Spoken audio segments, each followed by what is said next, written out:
not going to be left to them. We will talk about stuff that have not been discussed in the public domain and make a case that we all need to step up. But more important than what the deliberations have been on stage, and they've been fantastic if you look at the media coverage and the virality that the conclave has received across media platforms in the country, what is also significant is what is going on backstage. An Abhinav chat, speaking to Shriyanka for an hour, having breakfast with Sift. These are little moments where the baton passes from the legend to the would-be legend, from one champion to another. These are the kind of informal conversations that the conclave wishes to facilitate. These conversations don't happen in a formal setting. Not every day does an Abhinav Bindra or a Pulela Gopichand or a Saurav Ghoshal or a Saurav Ganguly meets our young athletes, champions of the future, champions of now. So the past and the present and the future all coming together. That's the whole point of a conclave like this, Trailblazers 2.0. Today, absolutely jam-packed, fantastic people, fantastic speakers right through the day. So we will get going right now. First panel. And what is my expectation of today? My expectation of today is we will break the stereotypes. We will go beyond what is there on the surface. We will go deeper and understand the issues that don't often come out from athletes who are expected to set a certain benchmark, behave in a certain way, act in a certain way, win, and only if they win will we talk about them and not if they lose. The point is, losing is a part of sport. It's okay to be not okay. The quest is for excellence and to be perfect in an imperfect day. And that's what we will try and understand from our athletes. To kick it off, Session 1 of day 2, the new generation. All of them are absolute champions, multiple Asian Games medals. Esha Singh, Olympic qualification. Anush Agarwala, most recently, just a week back, he's joined that elite pack of making it to the Olympics. Esha already there.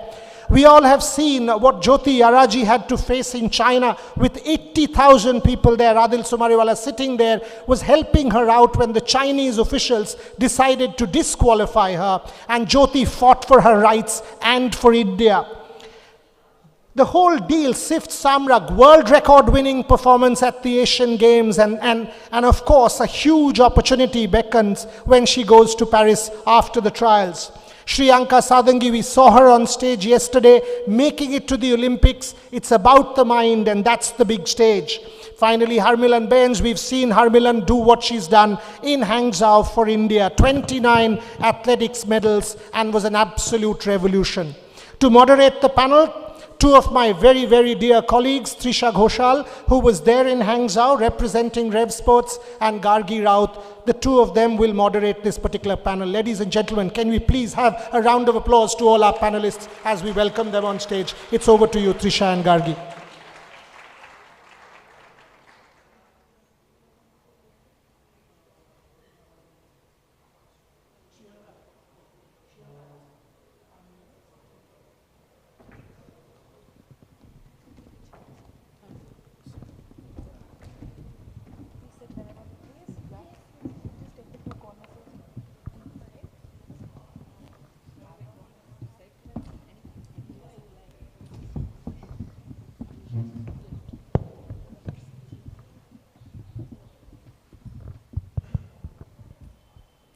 Hello everyone, I'm Gargi and this is Trisha. First of all, it's a pleasure to be hosting the very first session of the day today. But happy Women's Day to every woman in the audience today and on the stage. As we celebrate all these talented athletes, let us also celebrate the women who have inspired us through our life with their passion and dedication. Harmilan, I'd like to go over to you first. You know, society has a box that they put in female athletes. And when you don't give that perception, they might judge you for it. How are you breaking those barriers? Well, thank you, first of all, for having me here, and happy Women's Day to all women. First of all, I'm really very lucky that I belong to sports family, and that helps me to break that barriers. But in some cases, even that type of challenges we face in our family. I still remember when I missed Olympics with 4 seconds last time, and next year we were having Asian Games. Luckily it got postponed because of COVID, and sometimes I think it's just for me. Because after I missed Olympics, my dad told me, let's get, like, after your Asian game, you have to marry. So that was very big challenge for me. Like, I was not ready for it. I was first they wanted me to be an athlete, and now I started. And suddenly they said, just 1 year you have? And after my new national record, I had an injury that was quite serious and very hard to detect. And of course, the Asian game year was ahead, and I was having only 1 year. Luckily, the COVID came for me, not for you all. And that time I got operated, get fit. And the good thing is, when I made the national record, I asked some media people, like, can you ask me when you will get married in front of my dad? They asked the same thing. So I said, not before 30. And my dad, I was looking at my dad, like, yes, dad. He said yes. So for breaking those barriers, you need your family to support you. The very first thing, because if your family is with you, you're always strong. And after that, my dad understands me a lot. And my mother, my dad, I'm quite, they're supporting me now in every term. So I'm quite lucky with that. Talking about dads, Esha Singh, I think I met her father during the Asian Games, and he was more nervous than Esha because Esha was clearly calm. And he has been a huge support, Esha. Talk to us about your, how your father has inspired you. And the other thing that I wanted to ask is, during Asian Games, in the finals, there were 2 breaks. Just before the break, you had actually slipped to the 4th place. And then there was almost a 10 minutes break because of equipment malfunction, and there was system malfunction. And you came back, won the silver. What was going on in your mind? Again, your father was shouting, stay calm, stay focused. How did you stay focused? Okay, so the first question that you asked about my dad, how he has influenced me in sports. So my dad is a national rally champion. So all my childhood, it's like going and watching his races, and I would see. So we have an entire ground floor filled with his trophies. So we still have it, and basically that's how my childhood was. And as I was growing, when I was 6, 7 years old, he was constantly pushing me in some or the other sports. So every summer holiday, I would join another sport. And I think I continued tennis for a few years, badminton, and I hated that sun in the summer. I hated the endurance I had to go through because I'm not at all a person who likes endurance. But I was like, okay, if he makes it happy, I don't know what is the point of all this, but let me just get through it. So I hated getting, as a girl, I don't like getting tanned and all. So like that, one other summer, I think when I was 9 years old, we have a Gachibowli range in the outskirts of Hyderabad. It's in University of Hyderabad. And so my dad's friend, one of my favorite uncles, he's a shotgun shooter. I didn't know that back then. He used to do it as a hobby. So he asked my dad, on a call in the morning. And it's very unusual to see my dad wake up and get ready that early in the morning. So because of my school schedule, I automatically got up, luckily, that Sunday. Usually Sundays is I sleep off. But I got up and I got very curious where my dad is going. He's like, I'm going to meet Gautam uncle, and he's my favorite uncle. I was like, I'm going to come along now. So that's how I saw shooting for the first time. And he's like, it's an indoor game also. When I heard that indoor word, I was like, I'll do this. Because there's AC and all. And I couldn't lift shotgun because it's very heavy. For a 9-year-old, I almost fell back. So I tried everything. That's how I picked up pistol. So I did ask my dad why you were pushing me into sports, because, so his reason was, he always feels that sportsmen throughout their whole life, they carry a sort of discipline. And that helps them not only in sports, but throughout life, You see life in a very different point of view. You know what discipline does to your life and how self-discipline really shapes you all throughout life. So that is my dad's role in my life. And yeah, throughout my whole journey, he's been my biggest motivator. He believes in me when I don't even think I can do it. He says, no, you have to play this because I know you are in your peak. Because when I don't even feel like I'm in a peak, but he believes in me in certain moments where, I'm very low, but he knows I can do it. And about Asian Games now coming to it, and yeah, there were 2 breaks in 25 meters. There was a very unfortunate malfunction. Usually it never happens, and that too at that kind of a platform. But yeah, it happened, and I think usually like in sports, when you have that kind of a long break, you break your rhythm in your brain. Like when you're in a flow, it breaks it. I wasn't in flow that time, as you said, I was very low, like 4th rank. So during that break, my dad, so I'm from Hyderabad, so he would say certain lines in Telugu which nobody would understand in the audience. In China, no way. So only I would understand it. So he would say, keep your mind in place, focus, think about what you're doing. So I could very faintly hear it, but I could understand what he's saying.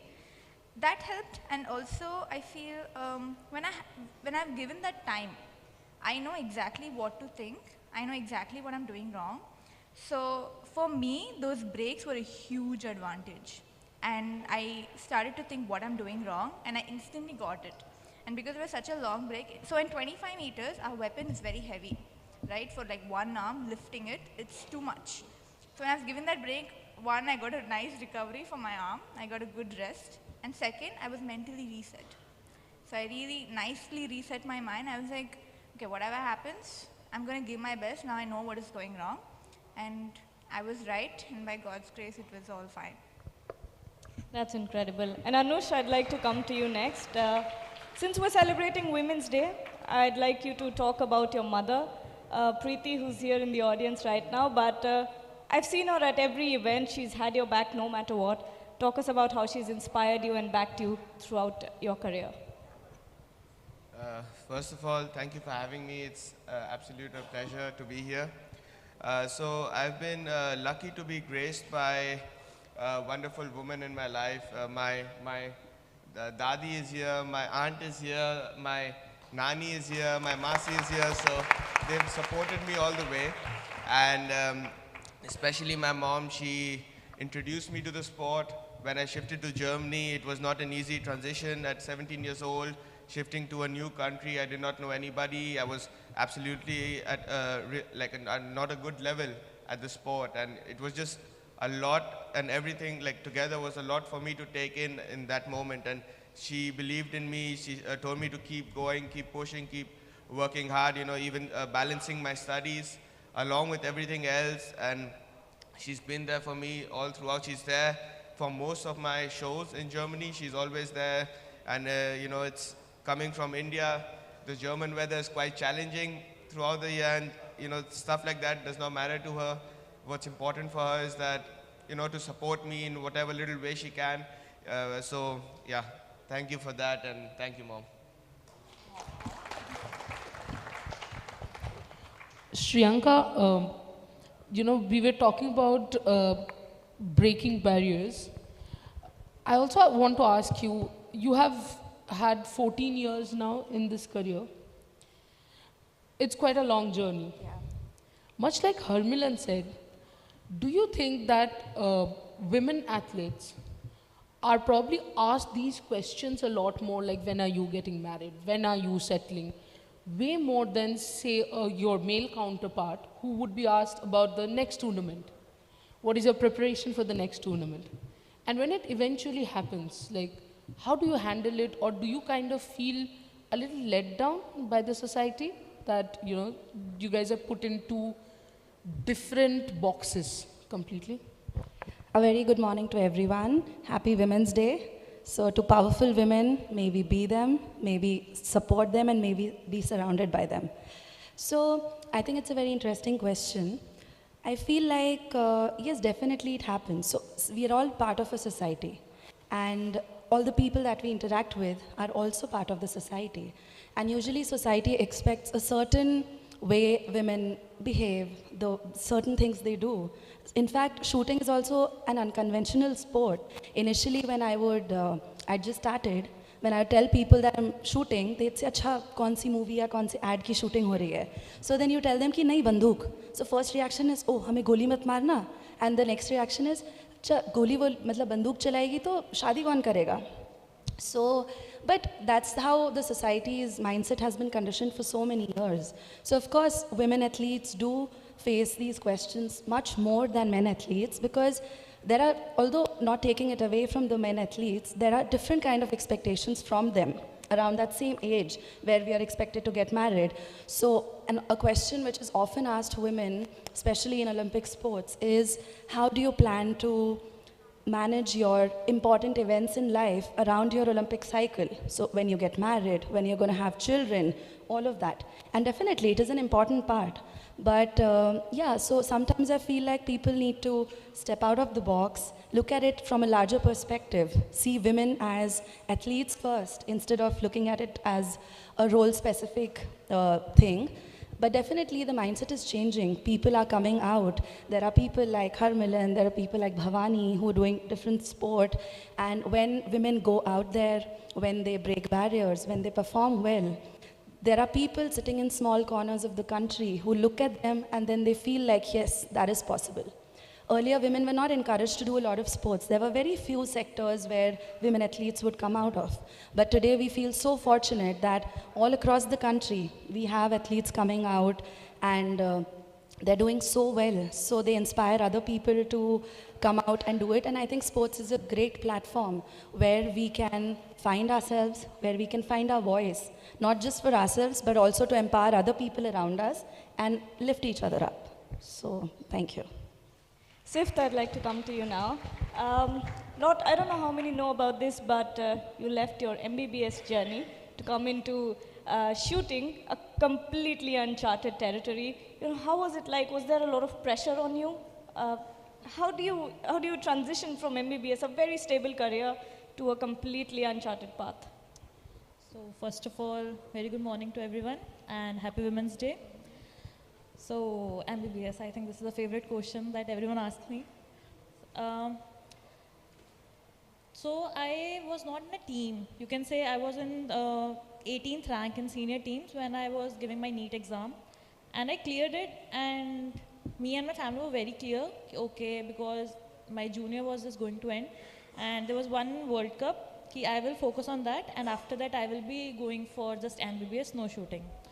And I think that year after the COVID, the national, that was my, you can say, best national ever. And I was having a feeling, okay, now that I'm leaving, no need of taking any pressure or tension, so just do it and finish it. I think that thing, that because I was not having any pressure, because in my mindset was like, theek hai, last game hai, that changed it. And that was a national where I made a national record, and it was my personal best score ever. And from there, it's like for shooting, we have a 3 competition, then they decide the team that who will be going to play a World Cup. But due to COVID, so it was cancelled, and only on the behalf of national, the team was sent for the World Cup Cairo. That was my first senior World Cup. So from there, it changed, and that also I had a thought ki maybe it is just like ki ho gaya. But I think from there, when I just learned it, that not thinking about the pressure it is, and from there it just started. I'm in a team and I am doing good. And then coming to MBBS, my dad wanted me that I should be a doctor, because we all know in Punjab it is a career that be engineer or doctor, so that shaadi ke liye acha ghar mil jayega, basically that. So, but my dad was the one who was a bit confused also, because he saw that dream for me to become an MBBS doctor. But when it was like shooting is going well, and people came, nahi, you're doing wrong, she should go for MBBS, it's a secured career, but not shooting. But I think my dad had a thing, he wanted me, no, you should go for a shooting. And he took the decision, we will leave MBBS and we will go for a shooting. Good for us. Good for me too. Good for me. ज्योति हैंगजाओ में थी, ये काफ़ी Bragg किया है हमने कि मैं और रोहन दोनों ही हैंगजाओ में एशियन गेम्स में आप लोगों को कवर किया है हमने. आपके रेस के पहले स्टार्ट हुआ, फिर डिस्क्वालीफाई हुआ, फिर कहा गया कि आप स्टार्ट कर सकते हो. इवन मेडल में थोड़ा बहुत कन्फ्यूजन भी हुआ था. तो उस वक्त आपने जब दोबारा वो रेस स्टार्ट किया, आपके दिमाग में क्या चल रहा था, और क्या तब प्रेशर बढ़ जाता है या फिर वो फोकस थोड़ा हट जाता है, क्योंकि बाकी जितना हो रहा था आपको खुद के लिए स्टैंड लेना पड़ रहा था, तो एक डिस्टर्बेंस तो था, एक डिसरप्शन तो था. तो वो कैसे अफेक्ट करता है और उससे आपने डील कैसे किया? The Asian Championship I won 200 and 100 meter hurdles gold, and Asian Games in 200 meters I did small mistake in the curve because I have in a finals evening and the morning I have 200 meters. I don't know how to manage the both events, so I'm not so much into the 200 the races also. So my coach was expecting medal in 200, just I messed up for, and coach is very angry. And he first time scolded me and he said that Jyoti, you did a big mistake. Again, after the 3-4 years, the Asian Games will come. So you have to do very fast. I don't know what you're going to do. Just prove it you're correct. Just tell me how you're going to do. What is your preparation like that? I said like how fast I want to, that I'll run very fast. I don't want to tell anything to you. And just see what I'm going to do. I'm so angry because I want to tell to my coach without telling like I am good, and then suddenly I didn't expect it that it was foul start. I thought like one of the Japanese girl also went before me. I can feel it. The two girls went before me, but like they given me red card to me. Like I'm like, what? I didn't did any foul start, but they argued like 15 minutes, and thanks to Adil sir and Anju ma'am, that time they supported me very well. Like their went officials and they did fighting inside, and I'm in the track. So I feel like my mom every time used to say like, if you're not done any mistake, just stand there and fight for that. So I know that I didn't get any false start. So I said I'm not going anywhere. Just whatever you want to do. I'm not going anywhere. Then after that, I'm little panic because of false start, and I tried to run my best over there, but unfortunately I ran 12:8. So it's okay, but yeah. Harmilan, you have a long career ahead of you. What are you hyper focused on when you look into your future? What is that one thing that you're working towards? Actually, first thing is I want to break that 4 minutes barrier in 1500 meters. And under 2 minutes, 800, and 5K also under 15 minutes, so many things to do. But but my main focus will be on 1500. And if we are talking about the breaking barriers, not even in sports, I think the power comes to those people who work for it, right? And there was a day when I wanted to do shooting, but my parents said, "Ladkiyon wala game nahi hai," and lawn tennis as well, hum nahi kar payenge because track nahi hai. So many things were there, but now I'm this much strong that I can change. Like after achieving these all things, if I want to do shooting, like Sift will help me. So anytime if I want to change, I can. I'm that much strong now. So as a woman, I can take this season of my life or anything. So I'm happy with that. I achieved something, and definitely first I will complete my athletic targets, which I'm looking forward to it. And hopefully this year, as our federation is totally focusing on this Olympics, Adil sir said like, at least we want 2 or 3 medals in athletics. Like we are strong, Indians are strong. So as Neeraj has done a good job, and in athletics, only he is doing right now. But my focus is we also can give medal in Olympics, definitely.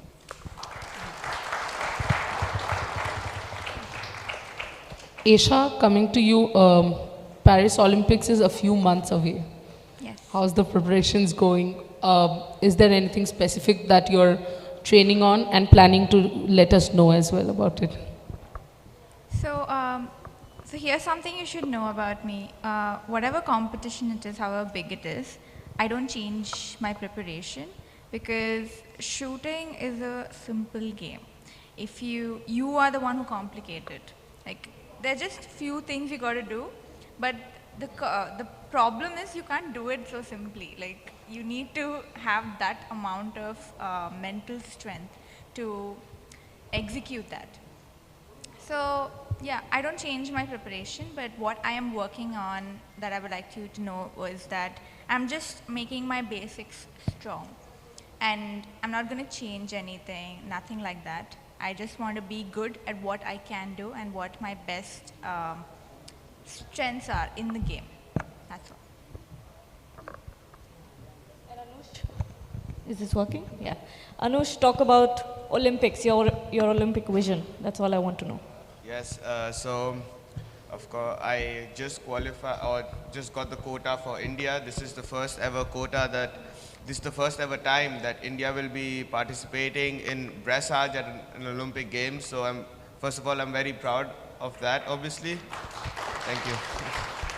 And India is, unfortunately at the moment, India is viewed as a country in the European countries as a country which is not so successful in dressage or in equestrian. And my first goal is to change that perception, because I think already after the Asian Games and after the Asian Games medals and after this quota, I think it has changed to a certain level. But I want them to think that, when they see that there's an Indian athlete competing, that's to be respected, that there can be a good competition for them as well.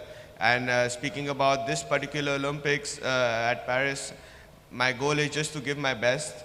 It'll be my first ever time at an Olympic Games. I just want to give my best, and I'm pretty sure that if I just give my best, keep working hard, keep focusing and getting better, I think the sky is the limit. Shriyanka, I think we have, as a society, started talking about mental health pretty recently. But when it comes to sports persons, we do talk about mental health, but we don't really think about it, because we are still putting pressure on you for the medals. We are still gonna criticize you if you come fourth by, not Gargi, yeah, not me either, but in general. So when you see mental health, what do you think we could do better for the awareness? And also, is there something that you do specifically for your own mental health? That's a very, very good question, and thank you for asking something in that line. Mental health is something that a lot of us go through. It's such a high performance-oriented sphere that we're all in, fiercely competitive. You have to push yourself to limits at every performance, a lot of expectations, and it mostly doesn't even come from outside. A lot of times it comes from within. And I'm a person who I've also gone through a lot of issues of my own, because like you said, a 14-year-long career, there have been a lot of ups and downs. So there are 2-3 things that I would like to share. One is, we all need, as athletes, I think it should start from the grassroots level, or from when we start initially, that we're much more than just athletes. You need to be aware of who you are as a person. You need to have a strong support system. My family has played such an important role. My coaches, my Go Sports family, like Deepthi is here, and I've spoken to her so many times about this. So you need people, you need to know that you're not alone. Everyone is going through issues, you face ups and downs, and you need to know that there's so much more to life than this sphere. Of course, this is an important part of your life, but it's a part of your life. So you give it your all, you enjoy it. And more people need to open up about it. People need to be sensitive to people. क्योंकि बहुत बार ऐसा होता है, you open up, you tell people, फिर होता है कि अरे strong बनो, या you say that I'm feeling low, कोई नहीं, ऐसा मत पूछो. अब इतना आसान होता तो problem कहाँ होती? So because in the darkest of times, what has personally helped me, I'll share an instance, is that I'm a very emotional person. I wear my emotions in my sleeves and I'm proud of it. So what happens is, and anyone who comes to the shooting range for matches knows that once in a while, if the matches don't go as per what I would have wanted, sometimes I do break down. So there are instances where, imagine if I'm in the washroom and I'm crying, I look at myself in the mirror and I just say that, you know, later, if a movie is made on me or a book is written, this part is also going to be written. That, you know, I've had tough times, I'm crying here, but still in that dark moment also, there is this light inside of me which says that you love the sport, you respect your shooting so much, do it for that. So you push yourselves, you show up, and it's not about anybody else, it's about your journey, you're the main character in your story. So you be that, you live it. Because yesterday when I was talking to Abhinav Bhaiya also, he also said, he's like, when I look back, life, of course, medals and all are a very important part of it. But in the end, it's about the wholesome life that you live, the connections that you build with your parents, your family, your colleagues, your friends, and the values that you take from sport. So I think if you keep that in the forefront of it, and if you take that athletes are also humans who need support, not only in the times when they are up, but more at the time when they are low. So that is what I think as a society, we can all come to them and tell them that if someone's not performed well, okay, we had expectations, you should have done well, but it's all right, you got it, you have our support. So that one, ek tasalli dena, thoda support karna, that's going to go a long way in empowering athletes, in embracing their own, those times when it's not the best for them. And Sift, Sift, shooting is a sport where you can't just walk it off, you can't just take a round and, put your physical energy somewhere. It's a sport that needs stillness, which is, I think, much more important than, doing all this physical activity. Personally, for me, with the pressure of Paris right now on you, how are you, dealing with all this pressure right now? So my parents made it very clear that we haven't thought about it, that I will be reaching here. And so you should just enjoy where I'm going, like if I'm training in Europe or if I'm going for some competitions. You should enjoy that place, you should enjoy that competition rather than thinking of Olympics. And I think that is the one thing that really took all of my pressure down. Okay, I know that they are for the sport and they will not say anything if I will try my best, but if I miss medal, and I know that we have that, we have a family sport, so I think nothing is much more important than that. So for me, I am training and I'm just working on my things so that we can perform good. And that's a part of your life. You can just do the hard work. Results are not in our hands and we can't think about it. So things I have in my hand, I am just doing all that.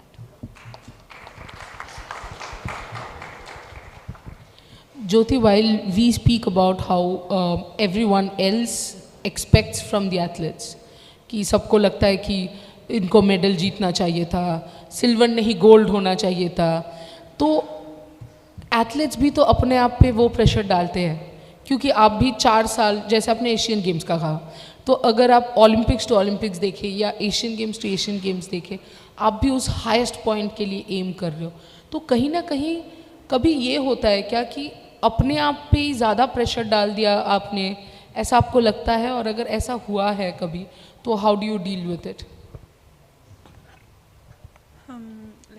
In Asian Games, I did the same thing. Actually, every athlete works very hard and they dream for their medals and they want to win in every competition. But sometimes, some physically and mentally we are sick or we are tired of end of the seasons, and some reasons will be happen. So I think that time we always think we want to give our best over there, and it's no matter sometimes people will tell if we win also people will tell, if we lose also people will tell. So we ignore that and we go forward for our next competition. If we lose one competition, I think I always motivate myself like it's okay, just there is a one lesson you learn from this, because it's like Asian Games, that I know that I can fight for myself this much good. So I take that positive and I'm going this season very good vibes. Harmilan, you're very active on social media. I've been following you for a while now, and you don't shy away from opening up on the issues that women face. Recently, you posted about, training through your period. Do you think there's still apt gender sensitization in sports? Well, on that post, I got some bad comments as well. कि हुआ था तो post करने का क्या ज़रूरत था? Like, the thing was, we are training on those days too. Like, if don't take me wrong, guys, the men's who are training for whole month, and we are training for 3 weeks with 100%, and with 50% we are training for a week. And if you look at my face, that my face was totally swollen that time, and I was in pain. But the thing is, sometimes boys will not understand. But luckily, I have a very good brother. He comment on that post. And I have my good friends. They comment such a good comments on my post. So not all are bad, but yeah, periods is a normal thing. Everyone is having. You guys are here because your mom was having periods. Your sisters are having periods. Like, this is not a big deal. It's a common thing. And I don't feel if we are facing something bad, we can't open it. That's wrong, I think. If you are in pain, if the boys or the girls in pain, you should open it up. And that time, we need a support. When I missed Olympics, in Grand Prix, I did 4:08. I missed with 4 seconds. But by the time of interstate, after 10 days of Grand Prix, I was having periods. And there was a bad pain in my stomach. And I ran 4 minutes, 18 seconds, my bad time ever. Like, there was a huge gap between the qualification mark and the timing I had run. So sometimes it gives such a big shock, big impact on your performance. I was so fit. I was doing so great. My body was like 4 minutes, 4 seconds. But I was running 4 minutes, 18 seconds. The thing is, I was having periods. Who knows? They were saying, khatam ho gayi. Khatam ho gayi. That's the judgment. Now if I speak, तब आप बोलते हो कि बोलने की क्या ज़रूरत थी? तो what do you guys want to know? So my thing is कि what do you guys want to know? अगर मैं बता रही हूँ, then you said बोलने की क्या ज़रूरत थी? Or if I'm losing the game, then you're blaming me. That's all. Well, today's session has been all about breaking the barrier, watching and listening to all of you talented athletes, talking about your careers and your life, who have supported you, how you've supported yourselves. And on that note, I'll end this session. It's been wonderful to have you all here, ladies and gentlemen. Can we have a round of applause, please? Thank you so much for joining. Be there. I mean, we were all listening, and some of us were just thinking to some of the issues that were being raised, and the last one by Harmilan. This is why this conclave is different. This is why we will celebrate each one of them more. It's not about being a cricketer. In our country, this whole eulogy that we give to our cricketers, but even for cricket, we call them gods. You reverse God, it's dog. This is what we do to our athletes. You win a medal, you're there. You don't win a medal, you're there. No, it's about the process. Do we understand them? They're human beings. Who are we to comment about them? Are we spending money to promote them? No. Have we spent money to get them where they are? No. When they sort of fight for the national color, the tricolour, they're doing it on their own. In this country, we keep talking about one medal in 130 crores? How many of the 130 crores dare to dream to do what they are doing? How many of them? And how many of them are women? Yesterday, I told you the story of Hupi Majhi, the father, and I'll repeat that story once more for this audience. Hupi Majhi, her father told her, she's a rugby player, she's the captain of the team from Odisha. Her father told her not to play because if you play, you wear shorts, you'll be beaten up in your village. Hupi Majhi was stopped from playing. And then she sort of lied to her father and continued to play sport. One day her photograph came out in the paper, and this is for all of them, by the way. Her photograph came out in the paper, her father caught her by the hand, locked her up and beat her up. Hupi just said, okay, fine, I will not play from today, but because I've been part of the national team, the Odisha government is giving me 5 lakh rupees. Her father looked at her and said, 5 lakhs?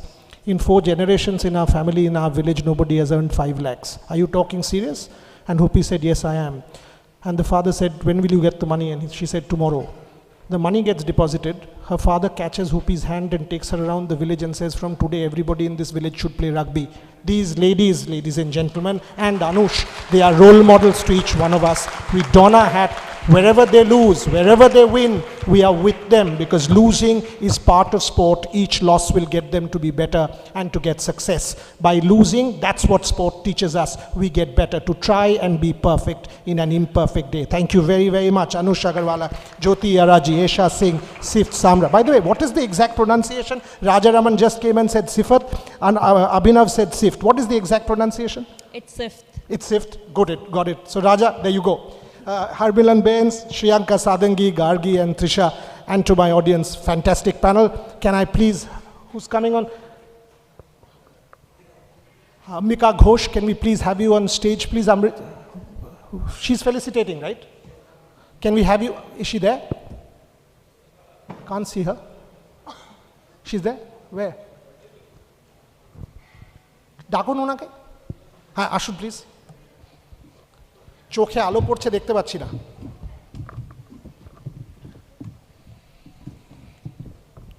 I'm glad we shifted from Tarun to her on International Women's Day. I'm glad. Thank you very much, ma'am, for coming. Thank you very much. For all the hoardings, we owe it to them.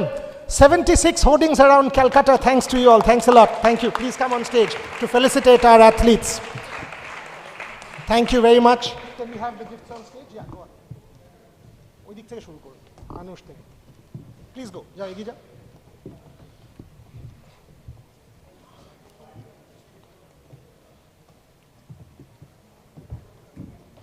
it's just perfect. It's fine.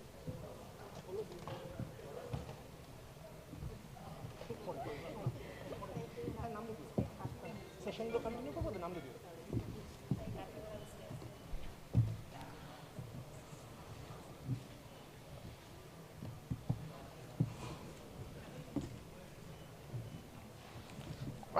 kindly stand for a photo, for a final photo op, and apni majkhane daran. That's the final photo op, ladies and gentlemen, for the first panel of day 2. International Women's Day. We start off with the new gen, and Anush representing every man who stands for the same cause. Feminism cannot be driven by women alone. We have to take up the cause as much, and every man is an as much feminist as everyone else in the room. Thank you very much, Anush Agarwala. Thank you, everybody. Thank you, everyone. We move on to the next panel. And it's called The Winning Mantra Dealing with Failure and Success. And the people talking about it, been there, done that. Anju Bobby George, absolute legend of our sport. Murali Sri Shankar, yesterday Adil was on record saying 8.42 and we can get an Olympic medal. Not putting pressure on you, Murali. Deepti Bopaya, somebody I deeply admire for the 20 years of work that she's put into sport. And of course, a very, very dear favorite, one of the greatest Indian sportspersons of all time. Put your hands together for Mahesh Bhupati. And to moderate this panel, 2 of my close colleagues, G. Rajaraman and Ishan Shahane. All of you on stage, please. Can we have our athletes and our speakers on stage with our moderators? The Winning Mantra Dealing with Failure and Success. Anju Bobby George, Murli Sri Shankar, Deepti Bopaya, Mahesh Bhupati, to be moderated by G. Rajaraman and Ishan Shahane.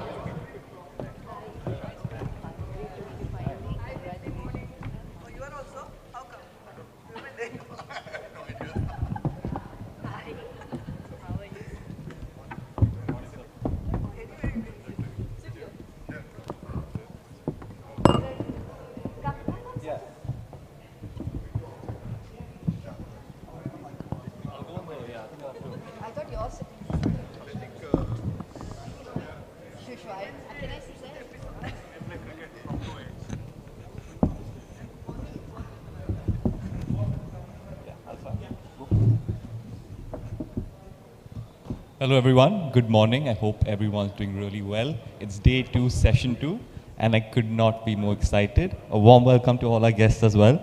Mahesh, I'm going to get started off with you straight away. How do you handle failure? Oh, it's a good one to start off the day. So I think, tennis is a bit of a unique sport. We're playing 40 weeks a year. We honestly don't have time to dwell on both success and failure, to be honest. Just to give you a live example, when I won my first Grand Slam title, I remember at the French Open, it was a Sunday. I was, practicing on Monday at Queen's Club on the grass. So, from a success and failure perspective, I don't really, I think we were trained as juniors to just move on to the next tournament. Just focus on the process. If you win, you have a fun dinner, but you get up and put in the work the next day. If you lose, the dinner's not so good, but again, you got to put in the work the next day. And I think that's how we've been brought up. Thank you, Mahesh. Let me, before we bring the women in on International Women's Day, let me ask Sri Shankar, who sits right next to me, the youngest of the lot here. So I thought it best that we start with someone really senior and go down to someone really junior. Sri Shankar, how important is it for all of us, not just athletes, to learn from failure? First of all, I would like to thank Rev Sports for inviting me to this wonderful conclave. Big shout out to the birthday boy who's sitting right there, Boria sir. Many more happy returns of the day, sir. And as you said, sir, like failures, obviously, what we are learning from our childhood is that failures are part of the process. It's a part of the learning process, I would say. And even I consider myself as a big sports fan, even more than being an athlete. And I follow a lot of sportsmen across the world. And after last year's NBA championships, when Milwaukee Bucks, they went out of the conference semifinals. So Giannis Antetokounmpo, the Greek player, he was asked by a reporter that, would you consider this season as a failure? So the answer which he gave then was a wonderful speech. Of course, he's a Greek, he's not that fluent with English, but he said that every year, every season, we learn one thing or the other. Sometimes you win, sometimes you don't. But when you don't win, we learn something from that. So that speech, that was like a 2-minute motivational speech of the decade, I would say. Because he's one athlete who have come up from a really low level to the high level.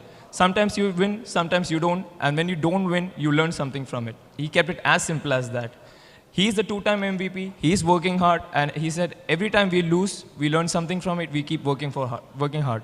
Michael Jordan played for 15 years. He won 6 championships. So all the 9 years, do you consider that a failure? Obviously not. He's learning something from it.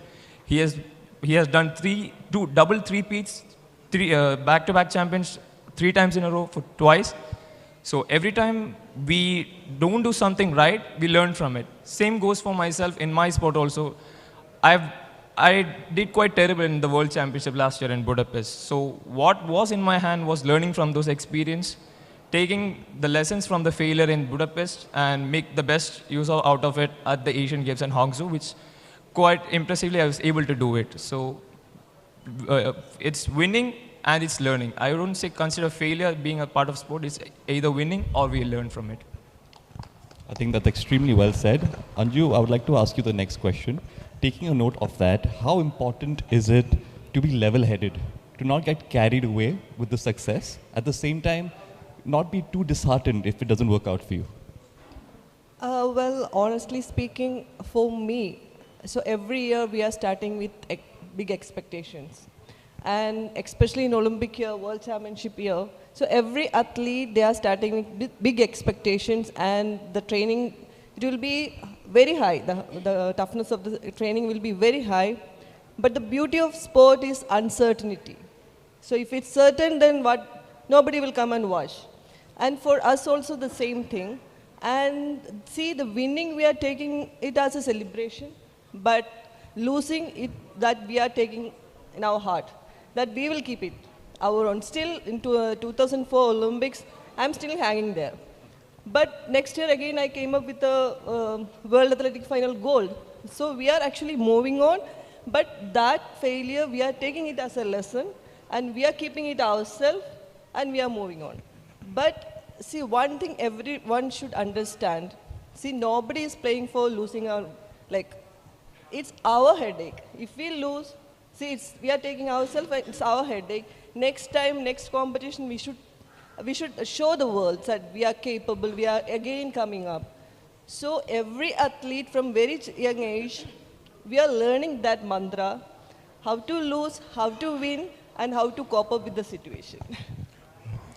Deepthi, this kind of gives me a lead into the next question to you. How to win and how to lose, and how to cope with both the situations. You handle a number of young athletes, some senior athletes as well. What is the messaging that you and your team and Go Sport Foundation normally give athletes on how to cope with success and failure?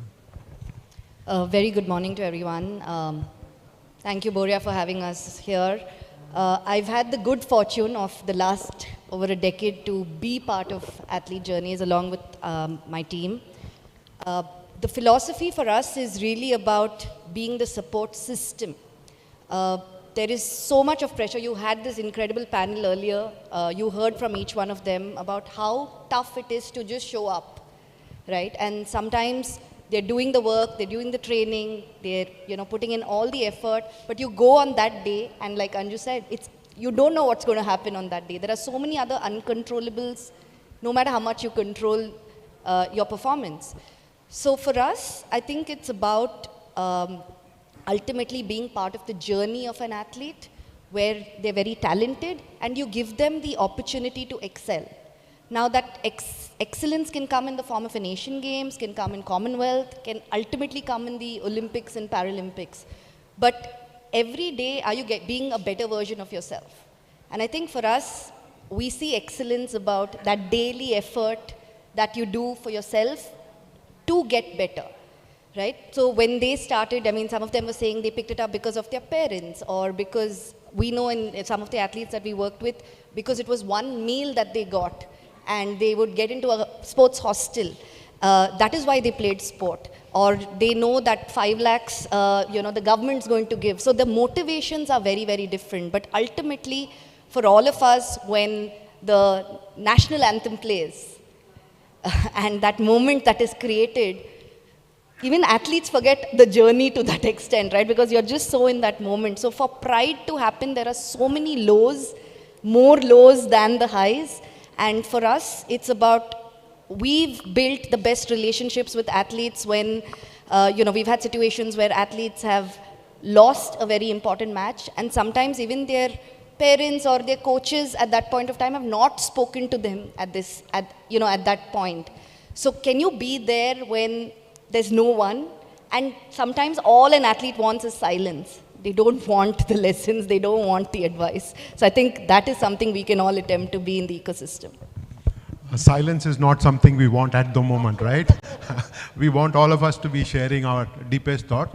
Mahesh, something we tell people when we go on TV shows or when we are writing, and when athletes lose, it almost seems like it's disaster, but we tell them the sun is going to rise again the next morning. So life is going to be okay, you have another chance. Even when you win, the same holds good, right? You won Australia, then you won Wimbledon, then you won the US Open. I'm talking about 99. Fantastic year you guys had. Do you say the same thing, the sun is going to rise again, when you have won actually? Or are you in that moment of celebration for a little bit of time? What are the learnings from success? Yeah, I think sun rises every day. So like I said, it goes without saying. We have, you enjoy the big successes more. Like Deepthi says, in sport, no one really understands the process because it doesn't start at 18, it starts at 5, 6 or 7 or 8. The hardships, the disappointments, the work. I mean, I have a 12-year-old daughter who's, trying to take this on head on, and on Wednesday when she's tired on the second session, my immediate question to her is, do you want to be the Maharashtra champion or do you want to be world champion, right? So people don't get how tough the process is and how many actually come through it and last the journey.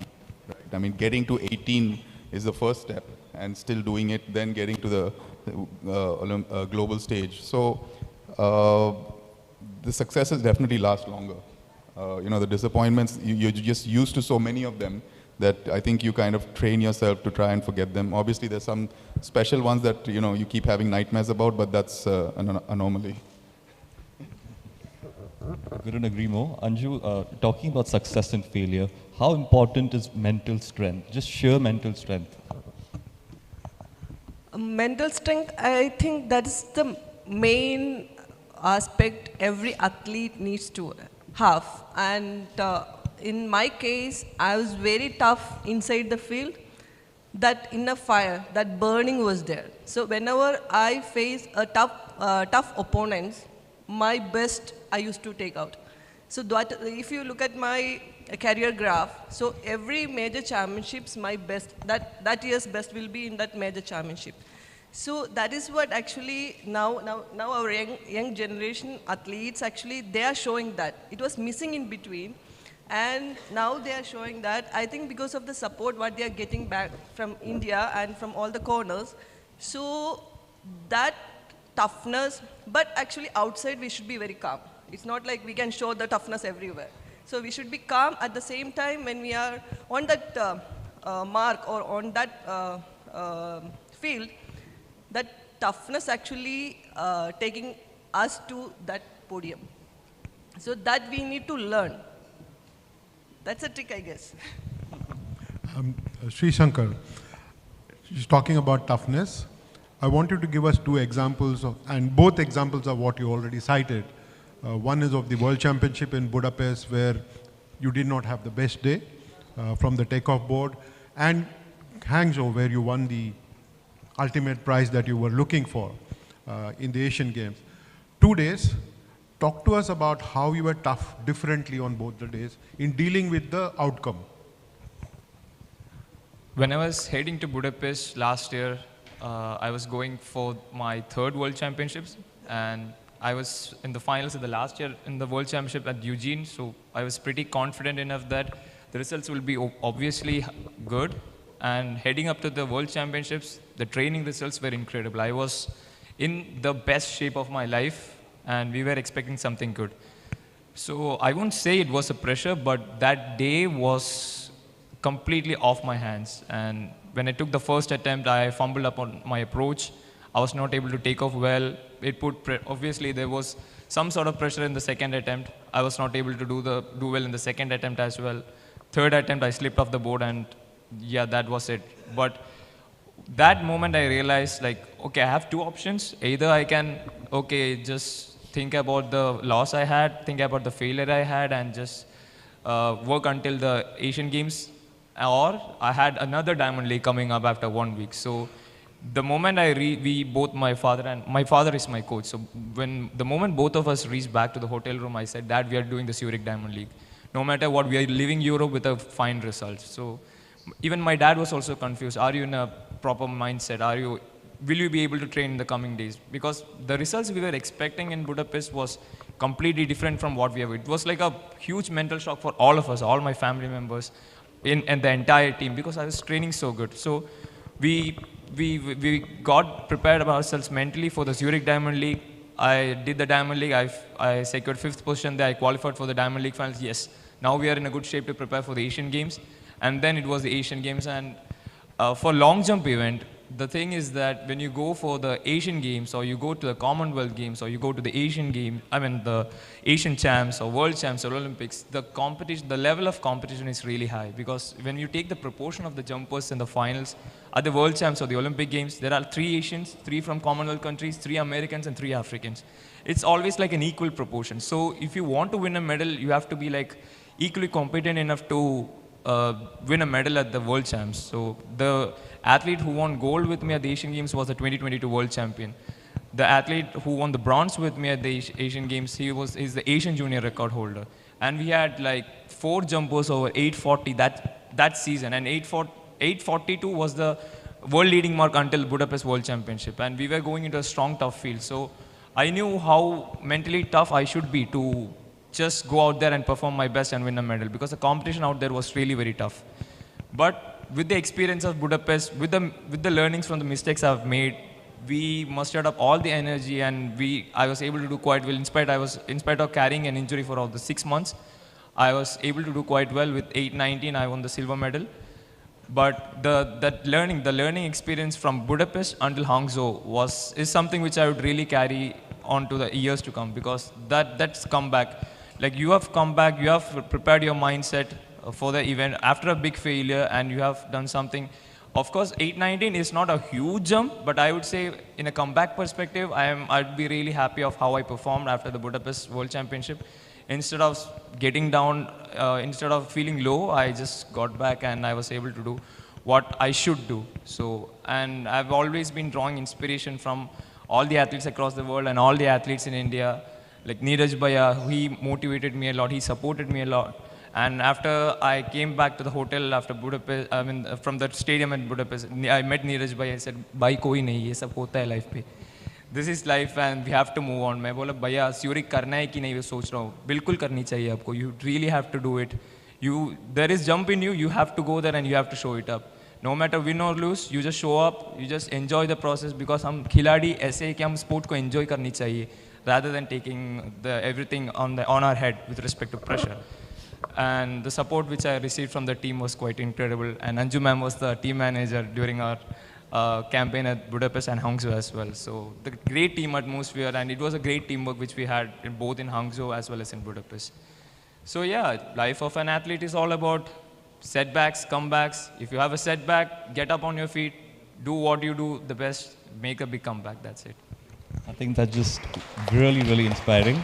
Deepti, I would like to ask you a similar question. So I'm sure you must have had your share of failures as well. It's a different line that you've taken up. So could you tell us a little bit about that and how you dealt with it? Yeah, so we actually turned 15 last year, 15 years. And I remember our early years, were very difficult. We would go to different people who understood sport and ask them, "Can you support an athlete?" And that time, supporting an athlete meant buy a ticket for a competition or buy a pair of shoes or, do something like that. And I was a banker at that point of time who moved into sport, back into sport, I would say, into administration. And we were 15 athletes. We could actually only support 15, 20 athletes with the kind of money we could raise. But I think the turning point for us was really CSR, the corporate social responsibility that came in, and including training towards Olympic and Paralympic sport under the mandate. And I think a lot of people don't know that India is one of the first countries in the world to mandate CSR. So, thanks to that, sport actually got an opportunity to be part of the agenda of various issues that you can actually support. Women, health, education is primary reasons. But when we talk about sport, and you just heard from the panel in the past, and all these are great examples of people who have eventually become role models and some of the best citizens of our country. So what sport does is not just go and win the medal, but it is the whole journey of becoming this individual. So I think for us, the ups and downs was so much, but very happy to say that today we give out financial scholarships to about 200 athletes. We've been part of about 50 Olympians' journeys, about 10 Paralympic medalists. So thanks to our donors and partners and corporate India who've come in. But the number is so less. Out of the 50,000 crores available for CSR, less than 1%. We've just about made 1% to sport. So Indian sport just gets 1% of that share. So, there are corporates here, there are people who understand and who are supporting athletes. But if you want to see champions like this keep coming over and over again, it starts from the base. And we're also attempting to bid for the 2036 Olympics and Paralympics. And for that to happen, it's your 12, 13, 14-year-old of today who's actually going to participate. So if we don't have enough competitions and we don't have support coming in at that age, it's going to get tougher. And we might just be the 6, 7, 8, 10 medals country. Many more milestones to you, Deepti. But talking of milestones, Mahesh, tracing your own journey. Can you give us 2 examples of one, you holding yourself under pressure and doing well because of the learnings from failure that you had or from success that you had, holding yourself under pressure and performing well, and one example that you've seen someone else do the same, one from your own life and one example from someone else you've seen? I don't think I can pinpoint one specific example. I mean, when you're winning the big ones, I guess, the pressure is there from round 1 to the final, right? I mean, it's just a different level of pressure, and obviously if you can deal with it, then better than the opponents, then normally you end up on the good side. I can give you an example where we didn't hold ourselves under pressure. That's, when we played that Olympic semi-final. We were obviously playing incredible tennis. We beat Roddick and his partner, we beat Roger and his partner. And then when we got to the semi-final, we were the clear favorites, which we were not in the last few matches, and then, we froze. So, I haven't really, I don't believe in the mindset of, everything is going to be okay. I mean, that the buck ended with us that day. We froze and we suffered. So, just because we won a Grand Slam maybe 3-4 months later, I don't think that makes it okay, right? I mean, it was our job to deliver, we didn't. Because, pressure obviously comes at different levels. A Wimbledon final is a different pressure, playing for an Olympic gold or an Olympic medal is a different pressure, and, we didn't deal with it like we should have, because we definitely had the experience going in. So, yeah, I mean, when you're playing at the highest level, there's pressure because you're always the hunted, you're not the hunter, so if you see a Roger or a Novak or a Rafa, I mean, these guys go through it on a daily basis, and it's amazing how they're able to kind of just constantly deliver day in and day out. Sri, talking about pressure, who builds this pressure? Does an athlete build the pressure himself or herself, or is it external forces like guilty people in the media or fans? Who builds pressure on you, or your sponsors, people who back you? Who builds this pressure, and what is your own experience on how this pressure develops? When we are competing in a global sporting spectacle like the Olympic Games, obviously the whole world looks into us. So obviously we feel that pressure. But as sports person, as someone who is trained years and years to just be on that stage, we should understand that pressure is always a part of the sport. And also it's our responsibility as an athlete to just manage the pressure and turn the pressure into a positive way. Because we know that the whole world is looking onto us. Olympic Games happen once in every 4 years. It's the highest prize, that the stake is really, really high, and you have to perform our best. So the media will be quite eager to watch you. The fans will be quite eager to watch you. Every eyes will be on you. Are you going to jump this distance? Are you going to win the medal? You are this close to winning a medal. So are you able to do this for the one last time? So obviously pressure would be there, but as an athlete, it's our responsibility to manage the pressure. I think a lot of athletes who have been doing the sport for 20 years, LeBron James, he scored 40,000 points recently. He has been playing for 21 years. So imagine the kind of pressure which he goes through every season, every game, just being LeBron James. So the quality of the top level athlete is that they are able to handle those pressure, they are able to manage the pressure. If you see the new docu-series in Netflix, The Breakpoint, obviously we can cite a lot of examples of other tennis players, citing examples of Novak Djokovic, Rafa, and as Sir said, Roger Federer, like who goes through immense pressure on a daily basis. So handling pressure is always part of professional sportsmen, and yeah, it's part of the game that you handle your nerves and bring up your A game on when it is required. Well, there are a couple of questions that we've got. Anju, you answered this question. Who builds the pressure? Is it the athlete himself or herself, or is it external pressure that is greater? Yeah, I think it's from multiple points. So in my case, 7 meter was my pressure point. So always people used to ask when you are going to jump 7 meter, and when you are going to win an Olympic medal, when you are going to win a world championship medal. So that is the pressure points, and actually, as he said, we are learning how to handle that. And see, when we go for Olympics, that pressure is something different. That glory is something different. In athletics, world championship and Olympic medal, the weightage is equal, but the medal in Olympics is giving an extra pressure on us from our country. And of course, the media. See, she is she is well short of 1 centimeter in this competition. See how she is going to perform in the world championship. Such kind of things are actually we are dealing every day.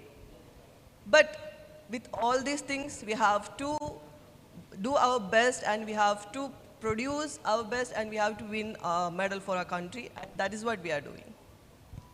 I think that's lovely. My final question for Mahesh here. I think it's only fair we give our respect to our mentors who help us handle pressure.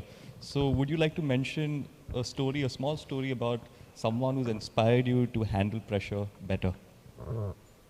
Yeah, honestly, 20, 25 years ago when we were playing, there was no, mental trainer, honestly. You dealt with it yourself, for good or bad. You learned from it and you tried to get better. Today, these kids are so spoiled and they're lucky.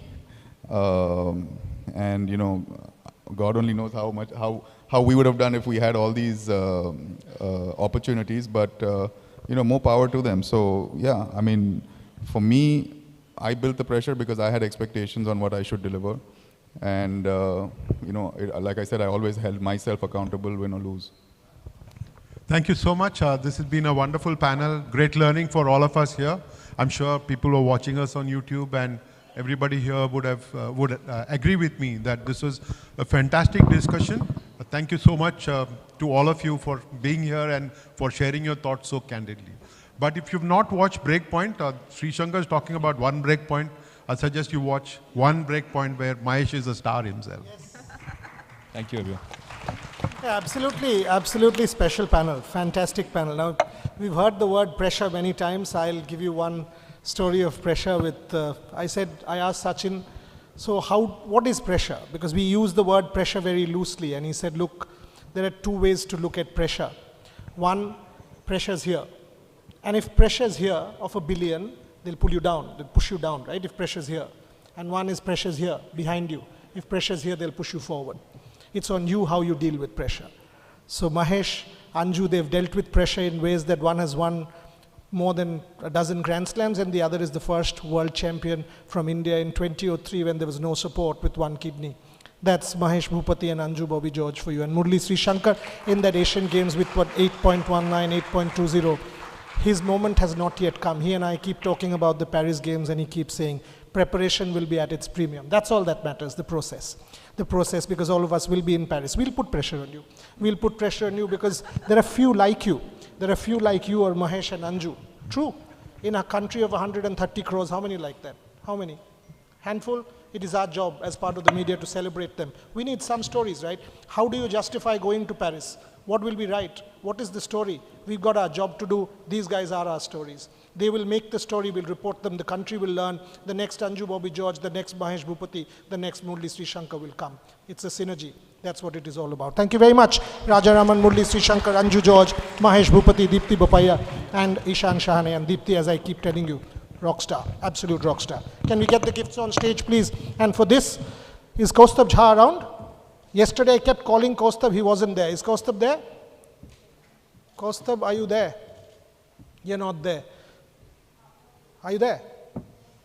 Okay. Pardon me? Yes, I will request my friend again. Yesterday he wasn't there. Sanjeev, can you please come up and do the honors?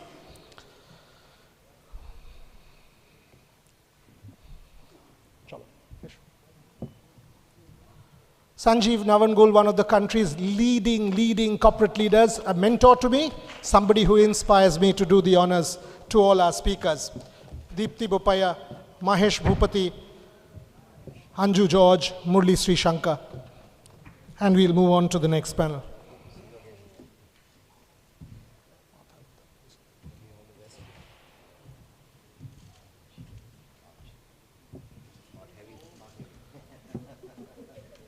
I just give one. I mean, come on, I can't hold all. নিচে নামলে দাও ঠিক আছে এখন দিয়ে দাও নিচে নামলে ঠিক আছে ওকে দাও দাও দিয়ে দাও you can't expect everything to be sort of held up ঠিক আছে okay Sanjeev, can you stand for a photograph please? Thank you. So there you go, ladies and gentlemen, panel 2, and it's been a sensational start today to the winning mantra dealing with failure and success. Anju George, Murli Sri Shankar, Deepti Bopaya and Mahesh Bhupati. Thank you very much. Thank you Raja, thank you Ishan. Thank you very much. Thank you, Sanjeev, for doing the honors. Okay, the next panel. Celebrating women's empowerment, motherhood and sport, a plenary panel. And this one is special. To be part of this panel, I got to get Anju Bobby George back on stage. Anju Bobby George back on stage with Sanjeev Navangul, Dr. Rohit Gudgutia, and of course, put your hands together for the one and only multiple world champion, one of India's greatest, MC Mary Kom, on stage for this panel on motherhood and sport to be moderated by Dr. Sharmishta Guptu. Motherhood and sport, women's empowerment, our plenary panel for this Trailblazers Conclave 2.0.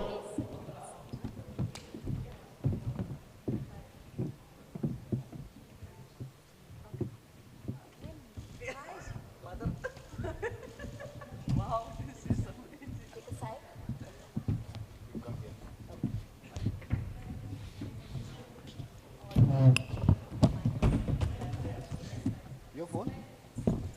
Oh my God. Control. Calm down. Calm down. Yes.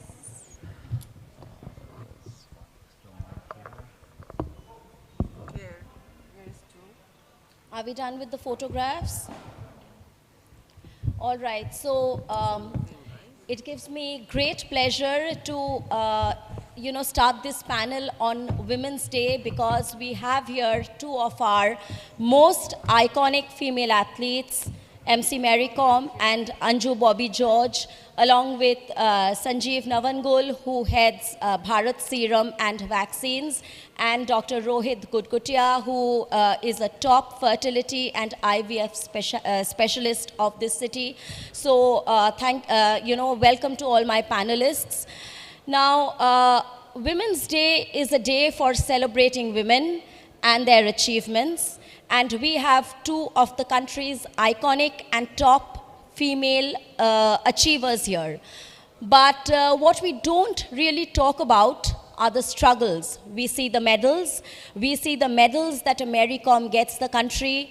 We see the medals that Anju Bobby George has won for the country. We see them in their success, but oftentimes we do not see the struggles that women go through because in our society, it has been taught that women should internalize those struggles. We celebrate women as a goddess, but we do not actually see the struggles of women. Now, I would like to start with Mary. Mary, you are a mother, and when you first, when we first got to know about Mary Kom, we got to know about this boxer who was also a mother, and that was something new. Now, Mary, tell us that, you went on to win a world championship within 1 year of delivering your twins. वो कैसा था? Because I know, I am myself a mother, I know what kind of struggles motherhood involves, and you had twins. वो कैसा था? Because we know we don't talk about these issues. You have to breastfeed your children are, they are keeping you awake at night. What was it like? First of all, thank you so much for having me today, my brother especially. And I would like to wish all the women happy Women's Day to all. And this is very special today for all the women. Today is very special for all the women. And of course, as a mother, I have struggled multiple times, not a single and double, multiple. Because as a mother, even looking after one child, one kid also, it's so hard, so difficult. Think about two twins. One is running here, one is running here. When they are about to, crawling or running, playing, like, when they are just lying down and having milk, that feeding, that time is not that much hard. Yes, I twice, thrice, many times, how many times I woke up at night. So that is very, very hard. If I share that story, it will take long, actually. I don't take much time also. It's very hard, difficult. At the same time, what I was thinking, what I was thinking, my career, upcoming, that it's not end. After having, why should I cannot, go ahead, or, just I'm doing I'm pushing myself. I can go ahead, I can do whatever whatever I want to achieve in life. After the motherhood also, why should I will not? This is the way, and that hunger inside which I have. I don't know other women or other girls have that hunger or not. That hungerness which I have is really, it's difficult to explain also, difficult to express also. Its hunger is not ending at all, now also. So I wish all the women should have that hunger. Till then, no one can beat you, no one can defeat you.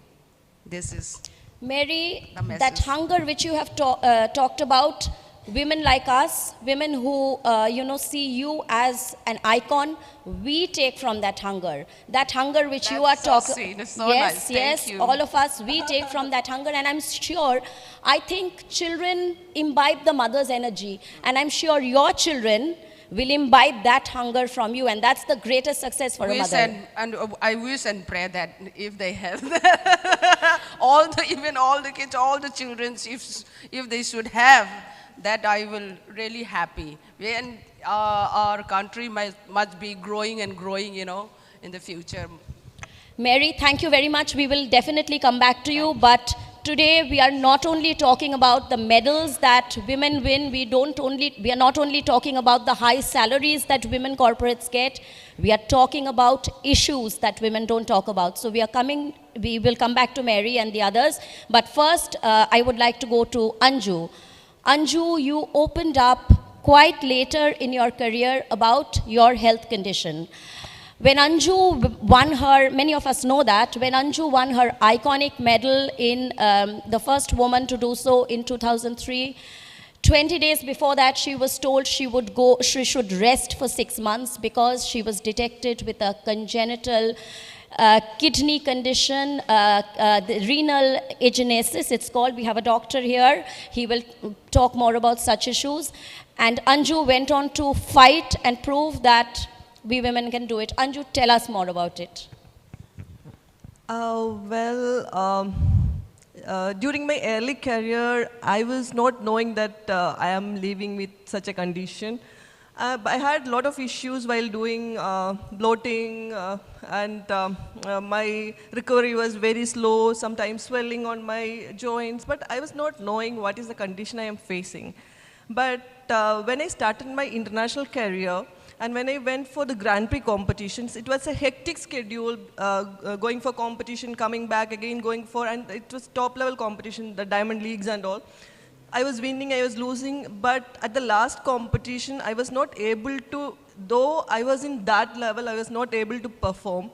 And I gained more weight. So I was in Germany and I went to a doctor, and he asked me to scan because your body condition is showing something, it is showing something bad. So he was just scanning here, and I was, what doctor, what wrong with you? Why you are scanning here again and again? He said, something is missing here. I said, what missing here? No, I'm not able to see one of your kidney. He said, what? Yeah, it's not here. Maybe it's hiding somewhere back. I said, yeah, doctor, it's maybe hiding somewhere back. And he said, no, There's only one kidney, that's why we are struggling with that, all these issues. And then he said, see, you are facing fatigue, and don't think about your sport for 6 months. It was just 20 days before my World Championships. Go back to your country, take rest, he said. Then I turned around and I was looking for Bobby, and Bobby, what is this? See, he's telling me, go back and take rest. It's only 20 days. And when I came out from the doctor's room, he said, see, you were doing 7 meters in jumps in training. You were all set for the World Championships, and we are here. So how can we go back? We do one thing. We are going to Paris as a tourist. You roam around, and we are not thinking about competition. We are just as a tourist, we are going there. So I went there, and after a week, so he told me, okay, there's a park nearby. He told me, we can go for a jog there. I said, okay, we will go. And slowly, actually, day by day, I was getting better with his treatment. I don't know what, mental and physical, this thing. I was getting better and better. And the last day, that was the final day for my final preparation. And the jump, I was jumping same as previous jumps. And he said, see, look, you are all well for competition. Go and jump there. So that mental actually preparation, what I got from him, actually supported me till that podium. And as she said, the motherhood again. So my pregnancy was the toughest. So 9 months I was on a bed, so bed rest, and I was gaining weight up to 105 kg, and they gave a lot of injection for some precautions, and that steroids actually, I was gaining weight because of that. And I tried after the pregnancy for 2012 World Olympics, and it was utter failure. I was not able to move, I was not able to, because my body weight was so high, and that I was not able to reduce that in a minimum period. And my joints was actually aching, and it was a rigid knee. I don't know how much I struggled, and I got a injury also on my shoulders. So hats off to her. After of course, of course. No, I know the struggle. So I always tell, after delivery, who are doing sports, it's big challenge for them. So And I would, sorry, no, please, were you saying something? At the last, she comes, this hats off to you. Hats off, Mary. See, it's not working. You can take, okay. So, motherhood challenge which I face, which Anju face, it's different. But if we are strong enough, okay, and not only me, all the mother, all the women, if they are mentally strong, willpower strong, no one can beat you. This is believe it. I believe myself. And you motivate yourself when you are go down, when you are go up. It's how to deal, how to manage. You have to know it. Even I already have 4 kids. Instead of I am doing so many things. I have to wake up in the morning. I have to prepare food. I should get ready for my kids for school and drop them. Sometimes my driver is not well. I have to go and pick them. This is all mother, you know. Only mother can do. I don't think father can do or not. This is all things. Feed them. Again, let me tell you that whole day you have to, unless the kids are not sleeping, the children are not sleeping, you have to wake up, you know, alert all the time. And my case is I'm doing my training in between. Whenever I am free, no, I don't want to miss my workout time. So this is my medicine. If I'm not taking my medicine, then I cannot able to handle. It means I mean to say is I have to fit enough. That's why. Thank you. Multitasking, anyone? You have your masterclass here. Okay, now let me quickly come to Dr. Rohit. Dr. Rohit, I'm sure the issues that Anju was mentioning, you encountered them, or I'll give you my mic. You encountered them all the time. Now, what I want to ask you is, now you talk to patients all the time, and these are also things that impact a person's mind. And what you were saying is how your husband, he smoothed it out for you, said, you can do it, and then you can do it.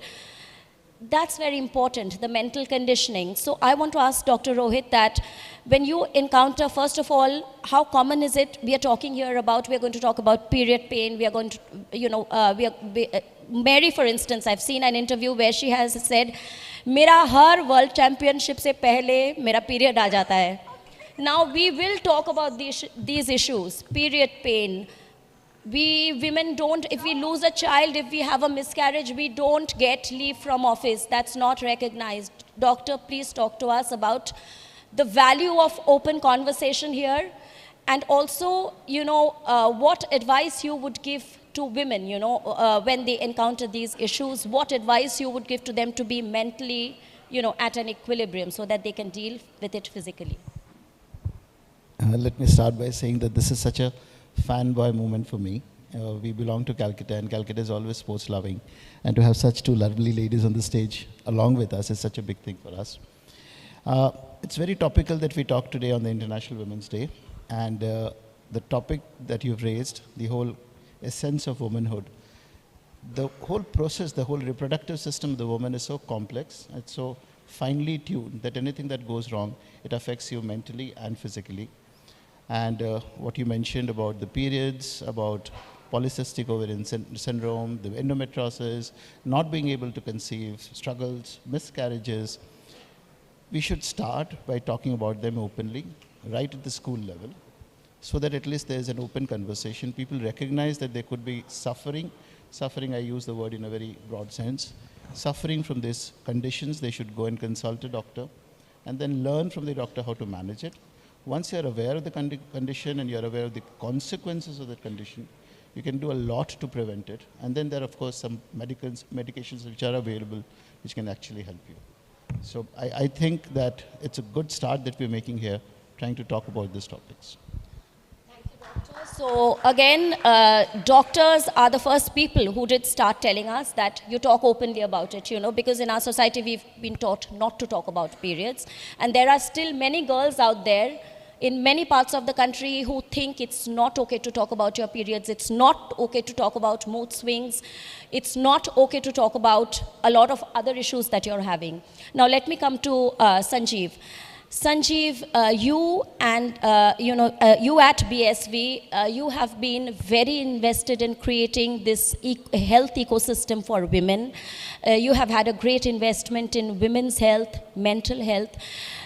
So tell us a little bit about your endeavors. We have done several conclaves with BSV, and I have personally benefited a lot from talking to the doctors, the athletes about their issues. So you tell us about how you, as in the health ecosystem, how have you dealt with it? Yeah, good morning, everyone. And first of all, privileged to be with Anju and Mary here on stage, and happy birthday, Boria. I think everybody has missed since morning, probably. Let me start with one statistic which has hit me, and therefore it means so much more for us. Yeah, at the Asian Games, India won 107 medals. Rajaram will be aware of this. 54 were won by women and 53 by men. So I don't know whether how many people realize that women contributed more at Asian Games than men in terms of medals also. Yeah, so to come back to what you ask, first of all, I think we are not, as corporates, doing any favor to ensure that women and women's health is taken care of. At corporate level, we look at India's economy, how India should go forward. And when we look at some of those things, one of the biggest numbers that affect economy is women in workforce. India's ratio is 37%. It's a stark statistic. 37% is women in workforce in India. Good economies have that number around 70. So we are so far behind that if India's GDP has to do well, it is important for women to be in workforce. And similarly in sports, in every field, women have to first of all participate. And for that, we being the leading women's health company in India, in Asia, it's our responsibility to work towards it. And therefore, when we do facilities such as 6 months of leave during maternity, or we do flexi time for women in the workforce, or we do even menstrual cycle policy, we are not doing anybody a favor. I think that's important. And as society, we must understand that corporates only are reflecting what society should do. We have to ensure that we take care of this participation of women in society in every sphere of life very, very seriously. Corporates have learned it over the years now. And corporates have learned that women's health is important, and therefore we work a lot. For example, even working on fertility. One of the reasons that we are in that business and world over is that understand that it is woman's right to be a parent. It is a man and woman's right to be a parent. We cannot choose time, but they can choose time. They should be able to choose their own time of having children. Why should they be constrained by anything? If they have to participate in Olympics or they have to participate in any other sport, let them decide their own time. It's okay, it's normal, it's just part of life. Why are we making too much out of it? And our job is to support it. Our job is to create an environment to ensure that women get whatever they want as support, and they decide on their own what they want to do. Our job is not to decide on them or patronize on anything. Our job is to ensure that we help them. So we take this very seriously. We, as a company, demonstrate it in many ways. Even in sport, Abhinav has left, but I do a lot of work with Abhinav on women in sports. We fund a lot of women athletes to take care of whatever their careers are. So it's very important, and I will request even Adil that, federations should look at corporates as friends and look at them not only from the sponsorship point of view, but the experience we have in dealing with women workforce. How we can help you grant policies, make policies which athletes feel more secure and more beneficial. We are more than happy to support all these activities, because it's important that as corporates we take our responsibility seriously. We are part of society, and therefore our responsibility is no less than anybody else. And also, nothing that we can do is going to be enough for the next several decades to make women successful in India. Thank you, Sanjeev. Mary, I want to ask you again. We all know that Mary had a very popular film made on her life. And I'm thinking back to the scene where Mary, in the film, Priyanka Chopra plays Mary, and she's pregnant and she's being taken to the hospital. And I think her husband, I'm not recalling the whole thing, but her husband is saying, hold on. And, they have a long way to go. And maybe you seen the film, or you didn't? Yes, so it was something like that, but it's a scene that really encapsulates what is to come. What is to come is a struggle, but it's the most empowering thing also to be a mother, to stand with your children. It's the most empowering thing. Mary, I want to ask you something. One of your little children, the boy, he was diagnosed with a heart condition, and I know as a mother how difficult that can be. Just dealing with that, and then you go to your practice, and then you win an Olympic, then you win an Olympic medal. Yes, but let me tell you, you have been such an inspiration. I've done this in front of the mirror many times. So then you win an Olympic medal. Would you like to talk to us a little bit about that phase when your child was sick, you were going to practice, coming back? Well, at that time I was in the camp. My family is it's in Manipur. So I was doing my preparation practice every day, and I don't know, 1, 2 days, 3 days, I dream. Same, I saw my son is not well. He's, something, upset, and he need me, he want me around like that. All the time, 3 times continuously I saw. And one day I call up my husband and is it our son is okay, he's fine or he is not? That is my question to him. He said, he lied actually, he's fine. He's already undergoing treatment in Fal itself. So, no, something, I feel, I have that connection. I have that connection, he's not well. Seriously, you tell me, don't lie to me. Later on, after there is no any facility in Fal, then only my husband told me, yes, you are right. He is not well. He had a hole in heart. So the treatment should not, cannot do in Fal itself. We have to come out, Delhi or Chandigarh. So that is the connection, attachment, and later on, yes, they come down to Chandigarh. Chandigarh, there is one doctor, he also from Manipur. He is head of Chandigarh in that hospital. So easily to, get the appointment also. So we come to, even though we can check in Delhi also, treatment can go in Delhi also, but a little bit easier that we have that same, state. So they can help us, they can do whatever, or as soon as the need and the fastest what they can help. That's why we prefer to go to Chandigarh. So I'm already select for one competition, one international at the same time.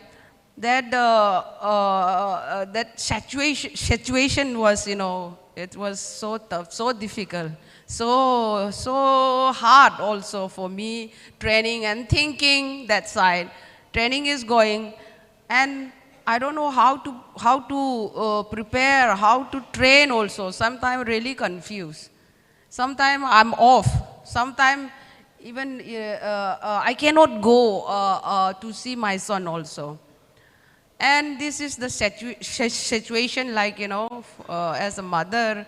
And so what I was thinking later on, why should I will go this competition to next time, other time also, another also I can compete. This I will, give up, cancel. Even I already go to chief coach and already talk to him also. Sir, please excuse me. This is, my family matter. Of course, my son is not well. Is really that condition is not good. So I have to be there. I have to be with him. They need me. Even I want also. I wanted to be there. So even I don't know, that pressure from that federation. That is. No, you cannot go. You have to go for that competition. I don't know, somehow I was so, that pressure, and my son was not well. If I am not there, then I was always thinking positive, but that time I already think negative also. If my son was, something's wrong, something happened, what do I do? मैं क्या करूँगी? मैं बर्दाश्त कर पाऊँगी? बहुत but ये कुछ भी आसान नहीं है, बहुत डिफिकल्ट है. मैं क्या करूं, क्या नहीं करूं, मैं समझ नहीं आ रहा एट दैट टाइम.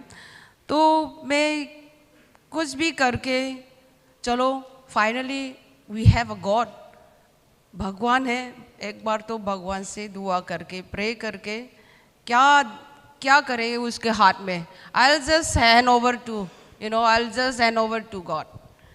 भगवान जो भी अच्छा करेगा, जो भी कुछ भी हो गया अच्छा के लिए होगा करके बोलता है ना. वी थिंक दैट ना, anything negative happen and then ये अच्छा के लिए. Accident if doesn't hurt anything, गाड़ी ही तो चोट लगा, गाड़ी तो डैमेज हुआ, वही अच्छा के लिए बोलता है.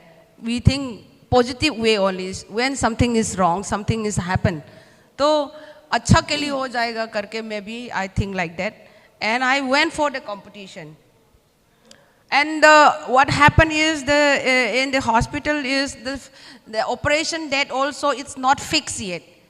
और मैं भी इतना कंफ्यूज हुआ, मैं जाऊँ ना जाऊँ, कैंसिल पूरा करूँ, मैं फाइट करके फेडरेशन को मैं मना ही कर सकती हूँ. I can do that also.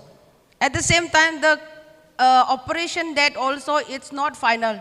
It will take another a month, this and that, you know. So it's better. भगवान जो भी अच्छा जो भगवान हाथ दे दिया, भगवान के हाथ में आपको हैंडल करो, मैं कुछ पता नहीं, I don't know what to do. तो चला ही गया मैं. Even I compete that competition, I won that competition, come back with the even though best boxer. And so gold, best boxer, and what I keep on, keep in touch in the phone only from there. And then what happened is the operation that is not fixed, not final yet. So what to do? Competition over or the comeback. Once I land India, once I land Delhi International Airport, I call and my husband said that come directly to Chandigarh. Don't stay in Delhi. Come directly to Chandigarh because tomorrow is the operation day. So I went directly from airport to Chandigarh. This is God. God is so kind. I won't be there around during the operation. So God is so kind. Once I won the competition, come back, and even the operation day, I will be there around with my, there in the hospital, taking care of, looking, about this. So this is the motherhood. We struggle. How much we struggle. Instead that, I always think that I always think positive way, strong. If I am not that strong, definitely even I will not participate that competition also, and that achievement also I won't have again. So this is the way I have struggled in my life. This is the very hard time for me during dealing inside the ring and other something family adjustment handle is different. When my son, our family is not well and serious matter, is serious case, then only it's something, mine is going here and there. But instead of in spite of this mentally disturbed, mentally this happened, but I won. I come back with the goal and also that another trophy with me with that best boxer reward. It's really. So really what we took from this panel, we are nearing the end of our time, but I'll take comments from everyone. What we take away from this time is Mary Kom saying, Bhagwan ke haath mein hai, mujhe nahi malum kya hoga, maine chhod diya. Do we even associate this with Mary Kom? No. So every woman has vulnerability inside and she fights that and gets on. Best boxer and a great mommy. Anju, I'd like to take, because you are mentoring a lot of young girls. You are now a mentor, you are coaching. Tell us about these issues like periods, young girls, periods, body changes. Do they come to you? How do you advise them? And what is the change from the time that you were an athlete? Then and now the changes are, we used to all the suffering we used to keep inside. See, I lost one of my world championship medal, Indo world championship medal, because I had a period that day. But I was not ready to talk about that issue to anybody because I was thinking people will take it as a wrong way. So now what I am seeing in my youngsters, the mood swings, that is the most dangerous thing what I am facing. I think we never experienced such issues in our time. So the pain and the low, this thing was there, but the mood swing is actually nowadays, it's common in girls. And if during those days, if we are asking them to train, the way how they are reacting is something different. So we exactly know what is the reason, and we know we have to handle with that. So those issues actually, see, if that is in a competition day, we know they are not going to perform their best. So, but for the public, it's something different. So they are taking it in a different way. But actually our girls are ready to come up with those issues, and they are ready to share their problems to the public, and they are now able to understand what is, see, men and women, some changes are there. No, we are not same body as them. So 30 days is not a good 30 days for us. So some days are low, some days are, even now after 40s, the mood swing, what I am facing is something different. So, so that issues actually we have to understand, and we have to tackle it in a right way. So one more story, I just wanted to quickly, I need to share. So I never talked about this in public. So after my second delivery, I was suffering with, what is that, spinal headache. Spinal headache. So the injection what they gave for me during the delivery, it was my full brain fluid was flowing through that canal. And 8 days I was completely suffering, and actually my entire face went into like twisted to one side, and I thought that's the end of my career. But I was a sports person. I handled many pressure during my career, and I was thinking in that positive sense, one day I will be back. So I was not able to up from the bed. If the moment I up from the bed, my entire face will change into one side. And doctor said you have to undergo another surgery, major surgery for your spinal cord, because there's a damage in that. But I think that sportsman spirit, or my maybe the experience I gained through my career helped me a lot, and I'm back now. Thank you, Anju. Yes, sport does do that to you. We are nearly ending, we are nearly nearing closing time, so we will take closing comments from Dr. Rohit and from Sanjeev about, you know, what we take away from this panel about the balance between women's vulnerability and strength. Dr. Rohit, and then Sanjeev. For me, it was a learning experience, honestly. And what we learned from both of you is that motherhood essentially means both childbearing and child rearing. And you have your own struggles in both the phases of life. And it's really wonderful to be participating in this. It's a big learning experience and humbling experience to talk about the issues that you spoke about. We have a program in our company which I think is worth doing for athletes, is Womentoring, where we mentor women in our company. And it is a learning both ways. Women who are mentored also learn, and people also learn to be sensitive to women issues. So maybe sometime athletes it might help athletes to have some program like this. This is so that this kind of fight doesn't happen, this kind of struggle doesn't happen. Thank you. Thank you to all my panelists, to Dr. Rohit, to Sanjeev, and to these wonderful ladies who are role models for us all. Thank you, Mary. Thank you, Anju. Thank you very much, and happy Women's Day to you and to all the ladies and gents here, because without the gents, we ladies cannot do it. You know, trust me, this was one of the best panels of this conclave. When I say this, yesterday was stellar. Today is, the first panel was sensational, but look at this, look at this. I mean, if this is not inspiring any one of us, I don't know what inspiration is. Brilliant. I mean, absolutely sensational. My story of Mary Kom wins the London medal. And I go and say, Mary, can we do an interview? The first thing she tells me, मुझे rice cooker लाने का permission दिया था, ज़्यादा extra luggage नहीं charge किया. And then the next day, a taxi driver drops her in the middle of some felicitation and walks away. And Viren Raskina, my friend, tells me, can you somehow find Mary in that Stratford Mall? I figure where Mary is, and I go. Her face is all red, and she's saying, I'll punch her. I said, not me. Don't punch me. I've come here to take you back. So that's Mary Kom. But morning, I called her at 6 a.m. for an interview. She said, आधा घंटा बाद, I'm just washing the dishes and then send the child to school and then talk to you. Mary Kom, ladies and gentlemen.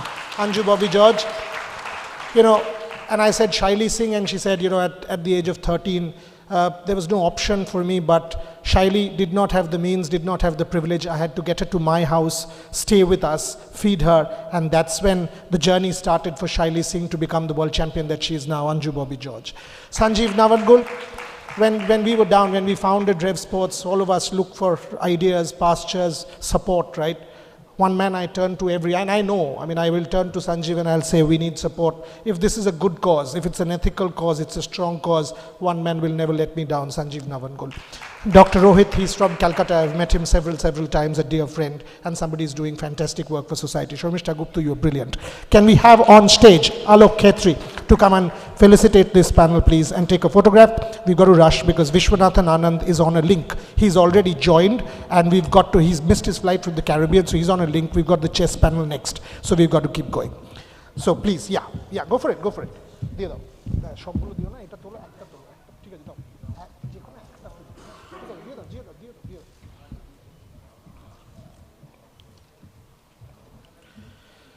And for the next panel, Atreo and Shubhayan kindly come on stage with Dibbendu Borua and Maria Emilianova. Esho Dibbendu. Vishwanathan Anand is on a link already. Trisha has confirmed that to me. We've got to straight get with the chess panel, and that's the photograph for this particular panel. Ladies and gentlemen, one round of applause for Anju George, Mary Com, Sharmishta Gupta, Sanjeev Navangul, Alok Khetri, and Dr. Rohit Gudgudia. Thank you very much. Thanks to you all. Thank you. Shubhayan and Atreo. The panel on the chess revolution with Vishwanathan Anand and Dibbendu Borua. 3 people from India as part of the candidates, which start in 3 weeks' time in Toronto. And the man who led the revolution, and before that, 2 very dear friends who've masterminded chess in India. Vishy, you're a role model. You know that. We are missing you here physically, but nonetheless, we will kick off the chess revolution with Vishwanathan Anand, Dibbendu Borua, Maria Emilianova, whose photographs are up there, one of the best photographers on chess in the world, and to kick off, Shubhan Chakraborty and Atreo Mukhopadhyay.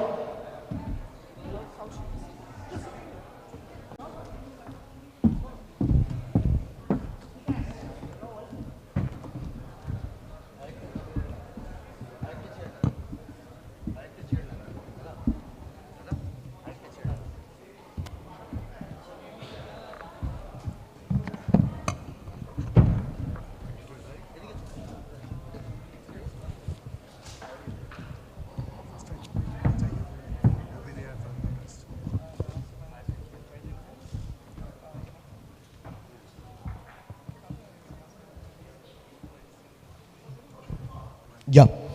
Good morning, everyone, and happy International Women's Day, first of all. And this is going to be a fascinating panel because chess is one of the most beautiful stories in Indian sports. The rise has been magnetic, it has been magical, and we have witnessed something which we all have been craving for in the world of chess, in Indian chess. And to be joined by Vishy sir, Dibyendu sir, and Maria, of course, who have clicked some of the most fabulous photographs in chess world. It's going to be a fascinating panel, and I'll ask Atro to start this session. Yes. Yeah. Thanks, Shubhayan. Good morning, ladies and gentlemen. Vishy, I'll straight come to you first. It's great to have you among us. And my question is that you qualified for the candidates around 30 years back. And after that, it's taken a very long time for Indians to make it there. But when it has happened with a bang. And what do you have to say about this? I mean, this sudden rise, it's not sudden, but what went on behind this roughly?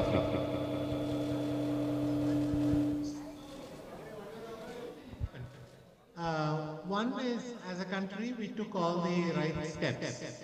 And I mean this in a broad sense. Every city started to have more chess activity, organize more tournaments, the media started to cover chess, sponsors started to emerge, so slowly the background work happened. The earlier generations of players then started academies where they taught future talents and so on. So the infrastructure, the ecosystem got established. The second thing is always the hardest part. How do you produce a champion? And you're not really that much in control. It's not like if you take a few steps, it happens. But if you have the right setup and the right system, then eventually it always does. And that's what happened. We suddenly got a fantastic generation, just 4 or 5 players with all very, very talented. That's quite a rare occurrence. You can't predict it, you can't plan for it, but it happened. And of course, this generation benefited from everything. They had strong international masters and grandmasters coaching them. So they definitely benefited from that. But they're also very talented. Of course, Dibyendu sir, if we talk about chess in 80s and 90s and now we are in 2024, what is the biggest difference you are seeing in terms of sponsorship help, in terms of youngsters coming up among ranks, chess coaches, the system? What are the some of the most differences you are seeing? Well, good morning, everybody. There's a huge change if we compare since 70s. I've started playing chess at the age of 6 in the year 1972, and you know, in those days the perception was different, because people used to think that chess is not for the kids, chess is for the elderly people, chess is played just to kill the time, and so on. But because of some parents, we are very much fortunate, we are very much lucky. They, like my parents, like Vishi's parents, because in spite of so many odds, they have encouraged us to play chess. And that is what we are here at this moment. And I could see the changes very much because I have started my academy in 2005, and now every parents, they want their child to learn chess, because the perception has changed. Chess is for the kids, chess is for the younger players, and chess is not only, I mean, those who are putting their child in the chess, it is not that they just want to have the result, but they want that child to learn chess, because it helps them in their academic career, and as well as it makes them a good human being. And but I must say that whatever today the Indian chess is, it is just because of the Vishy Anand. Because in our days, we didn't have any idol, we didn't have any role model. And because I was the 5th international master in 1982, and there were no grandmasters. So Anand became the first grandmaster in 88. And then he went on winning World Junior, then he qualified for the candidates, and then he became 5 times world champion. So, you know, because of his extraordinary performances in the international chess field, so these youngsters started taking fortitude. And if we come to that recent generation, current generation, that in the forthcoming candidates, out of 3 Indian young boys, they are going to take part. They have qualified, and I think this is also because of the Anand, because last few years he is helping, he is working with the kids, with the young generation, and because of his huge experience, that he is helping the young generation, and that's for the Pragananda, Gukesh, Vidit Gujarati, and there are so many, but these 3 are going to take part in the candidates. And also in the women also, we have got 2 players from India out of 8. There's Hampi and the Vaishali. So Vaishali is also getting help from tips, from suggestions from Vishy. 5 players out of 60. And since 1991, there was only 1 Indian player who has played. Yeah, in 1988, Anand became Grandmaster, and then 91, I became the 2nd, and then then Praveen Tipse in 98, he was the 3rd, and then I think 4th was in 2001 or something. But then if you see the last 20 years or so, now we are having more than 80 Grandmasters. So on an average, every year we are getting 4 Grandmasters, and now in every month we are getting Grandmasters. And that's the magnetic nature of the rise of Indian chess. Yes, answer. Yeah, I have a question for Maria. Maria, you have seen international chess at the top level from very close quarters in different countries. Do you notice any change in the way the top international players look at Indian players of this current lot, of this current generation? Has their perception of the Indian chess players changed? Yes. Everyone is scared to play Indian kids. It became a meme online that, oh, I'm paired against the Indian kid, I'm done. Everyone is scared of Indian kids these days because they are hungry for win. You don't know their strengths until they're there at the board. They are all being taught or inspired by Vichy and by all the generation that is coming up now. And the Indian chess is just on such a boom right now. But to be honest, it was always there. There was just not right a sparkle. They just needed a sparkle, and first it was Vichy, and then it was all dedicated people who were teaching kids. Then it was all corporate sponsors that came up to help the children from up to certain stage to go up and up. And now, of course, we also need to recognize not just the children, not just the players. Just like in the previous panel, the role models are all over the place. The parents are the role models. Everyone who inspires the kids, who teaches them patience and perseverance. And chess does it too. And it's important to not only bring your child to win to chess, but also, as you said, to learn from chess, to adapt, to learn important skills that will bring you through the life. These days, it's just inevitable that India is going to take over in chess. Anand sir, my next question is for you. Of course, IPL has changed the cricketing world completely. After that, we have seen other sports take up franchisee concept, be it volleyball, be it kabaddi, and it has helped that particular sport grow. Do you think there's a scope for chess to go into that franchisee concept and popularize the sport even more? Do you think there's a future there also? Yes, very much. I'm very hopeful that the Tech Mahindra Global League, which the first edition happened last year. Now we have 6 franchises who have teams in the league. And clearly, there are a lot of ideas and concepts we borrow from the IPL and multiple other leagues as well. I'm hopeful, but the game of chess is in flux right now. It's experimenting with new formats, new time controls,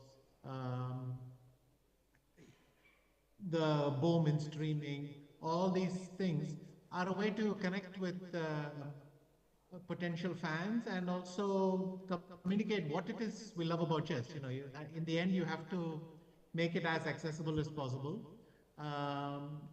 And in recent years, that has picked up a lot of steam.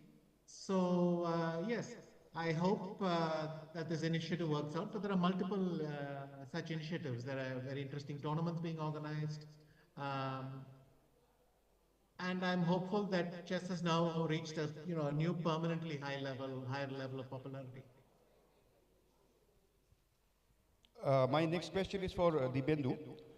Dibyendu, you have seen Indian chess from very close for many decades, and you are also into coaching. You run your own academy. Do you notice a kind of change in the body language or in the thought process of the new generation of chess players? I mean, I find them more confident than what I saw, say, 15, 20 years back. Their attitude is different. I mean, I think, I get a feeling from outside. What's your thought on this? I mean, do you notice some change in their attitude of the new generation of players?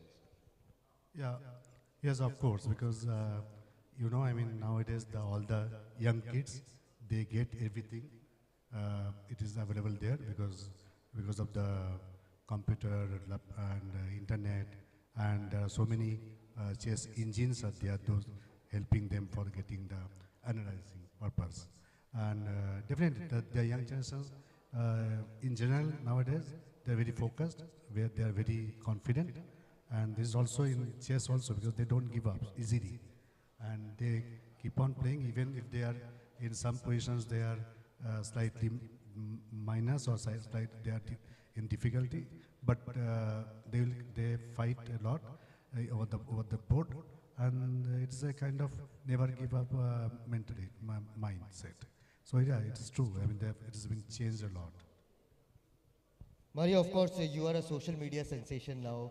The photographs, some of them went viral, have been seen by millions, probably billions also. And earlier, if we take a couple of decades back, a photographer used to have her or his name at the smallest font in a newspaper. Now that the photos are going viral on social media, as a photographer, as someone who sees the world of chess differently through your lenses, and of course the virality prospect on social media, does it make a photographer think a bit differently that what kind of photos you want to take? Because earlier, if I have to, then there used to be a monotony in the chess photography that only two players sitting and watching the chessboard. But now you have given a completely different perspective in terms of photographs. Do you think social media has also helped the photographers think differently? Yes, definitely. The social media, of course, opens up a different format that you can present your photography, your art, and what you tell with the photograph. But I don't think I necessarily take photos differently. I'm just able to take more photos because of the technology. I can transmit more photos, I can broadcast more of them, so I can tell bigger stories, because as you said, before the space in the magazine or in the newspaper was limited, and now I can add more to the details, to the emotions, but I was always trying to broadcast the same. I fell in love with chess photography because of the emotions, because of this thrill of finding the right moment, to read the player, to read the body language, to predict that something will happen. It's just that the amount that you can transmit is more, the more outlets, the more different formats, vertical, horizontal, and of course here in India I had a huge platform where I could transmit because of all of the media that was celebrating Pragananda's mom, for example, Vishwanathan, and successes of at the Olympiad in Chennai. So I'm super happy with all of the amounts that I could take and show. My next question is for Anand. Anand, we have seen a rapid rise in the number of grandmasters that have come up from India. And we see that a lot of it, probably most of it, is Chennai or Tamil Nadu centric. Now, I'm not saying it's a bad thing. I'm saying that how important is it to broaden the base? I mean, to decentralize this thing and why is it so Chennai centric? I mean, I think there's a little bit of a snowball effect where it gets faster and faster as it rolls down. So the number of grandmasters is increasing. We're producing more and more. You're right that a good number of them are from Tamil Nadu, and in that sense, there's a lot of space for chess to grow still in India. I'm happy that it is slowly, developing roots in all parts of the country, but it's uneven. In Tamil Nadu, I would say it's multiple things. In the beginning, parents think chess is a good thing for the child to learn, and this is a very common thing. So I know that years ago there was a boom in summer chess classes.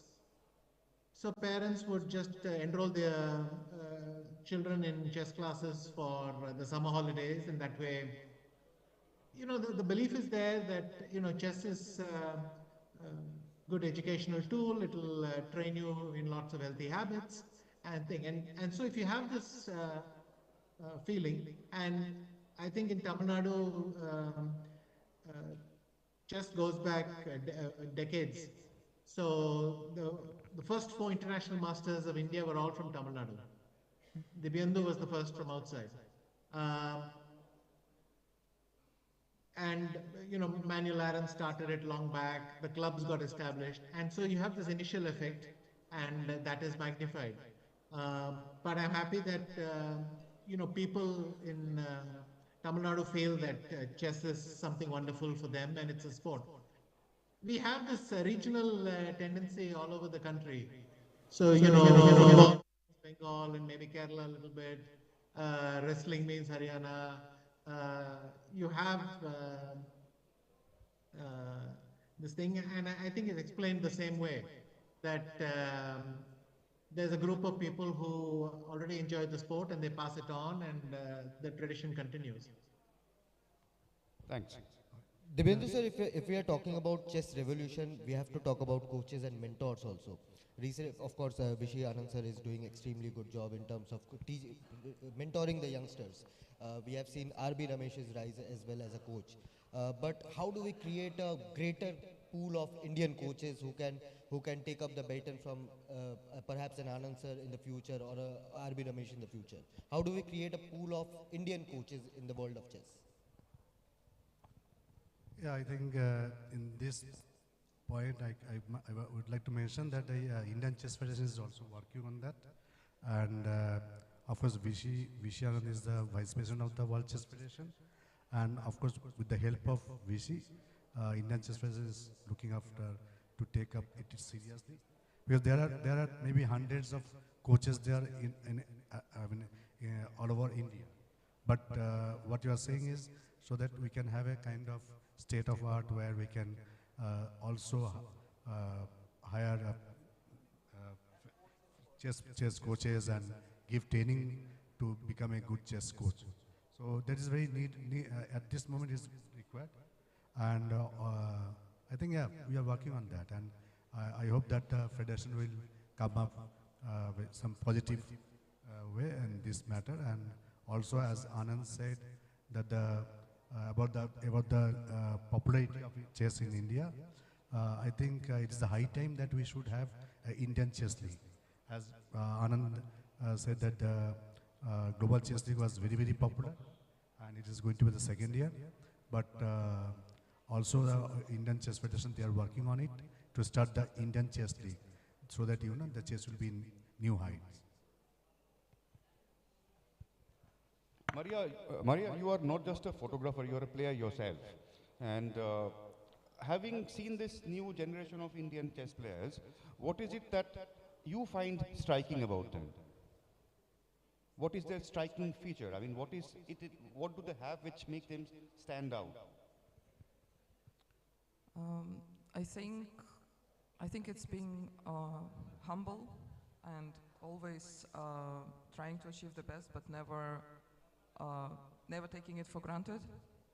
Even when they are like Mr. Anand, when they are at the top, they still try to pass on the experience and the knowledge to the next generation. The teams that they have, they always try to mentor. They always try to pass it. There is no competition apart from at the chessboard. There is no competition between them outside of the chessboard. They're all friends. They prepare together. Even for the games against each other, they will be preparing together. And it's very inspiring that of course, the competition in the country will be huge with such a big population. They still recognize how difficult it is to get out there, and they still try to help the others to achieve the same. Anand sir, of course, we recently saw a video of you congratulating Ravichandran Ashwin on the occasion of his 100th test, and you termed him as a chess player among cricketers. I'll reverse this question a bit. How important, for this Trailblazers conclave, this is a concept which brings athletes from all genres together to have conversations, to have discussions. But how important is it for chess players to play other sports, have certain chats with other athletes also. For example, a Pragnananda chatting with Abhinav Bindra, or a Vaishali chatting with a Mary Com and taking away something, or perhaps try a hand in boxing as a hobby or something else. But how important is it for the chess players to play other sports, have conversations with other athletes as well?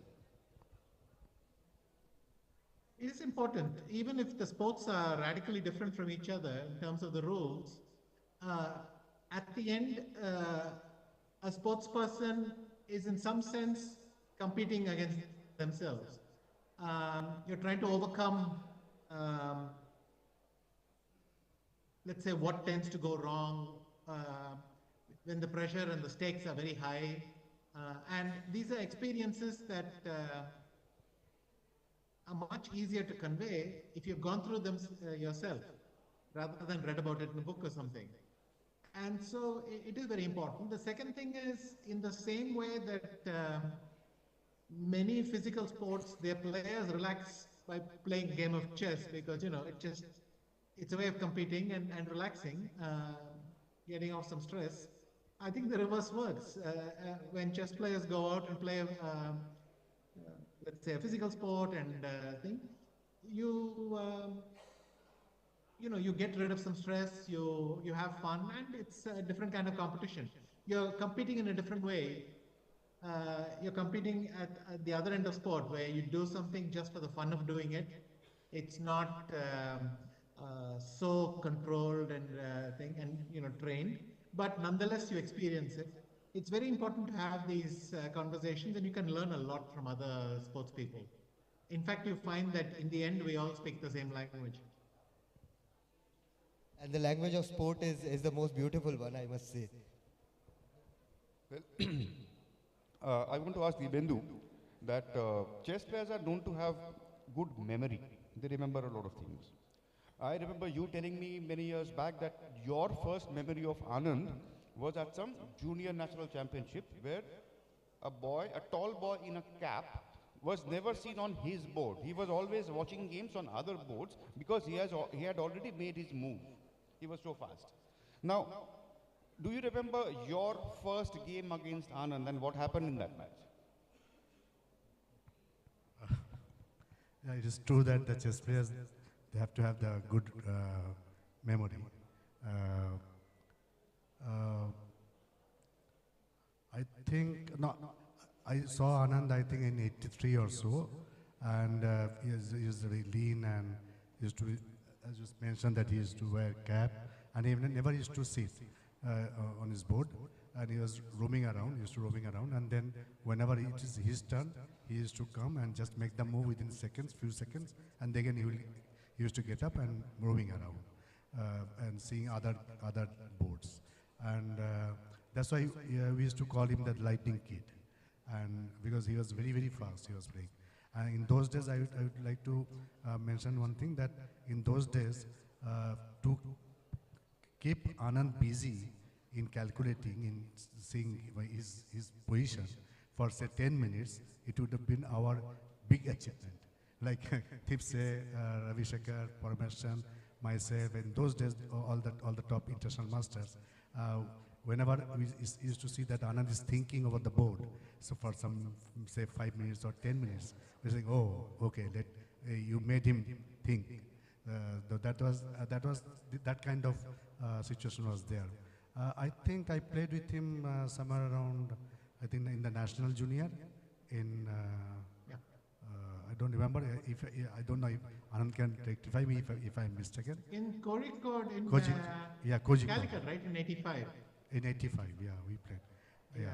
That was the first game we played, and then we played many games after that since 1992. That was the last game we played in Kolkata. That was a good international open. And after that, okay, Anand was in a different league, and we never played after that. But of course, we are keeping in touch with each other. We are running short of time, so a quick question to end the session to all of you.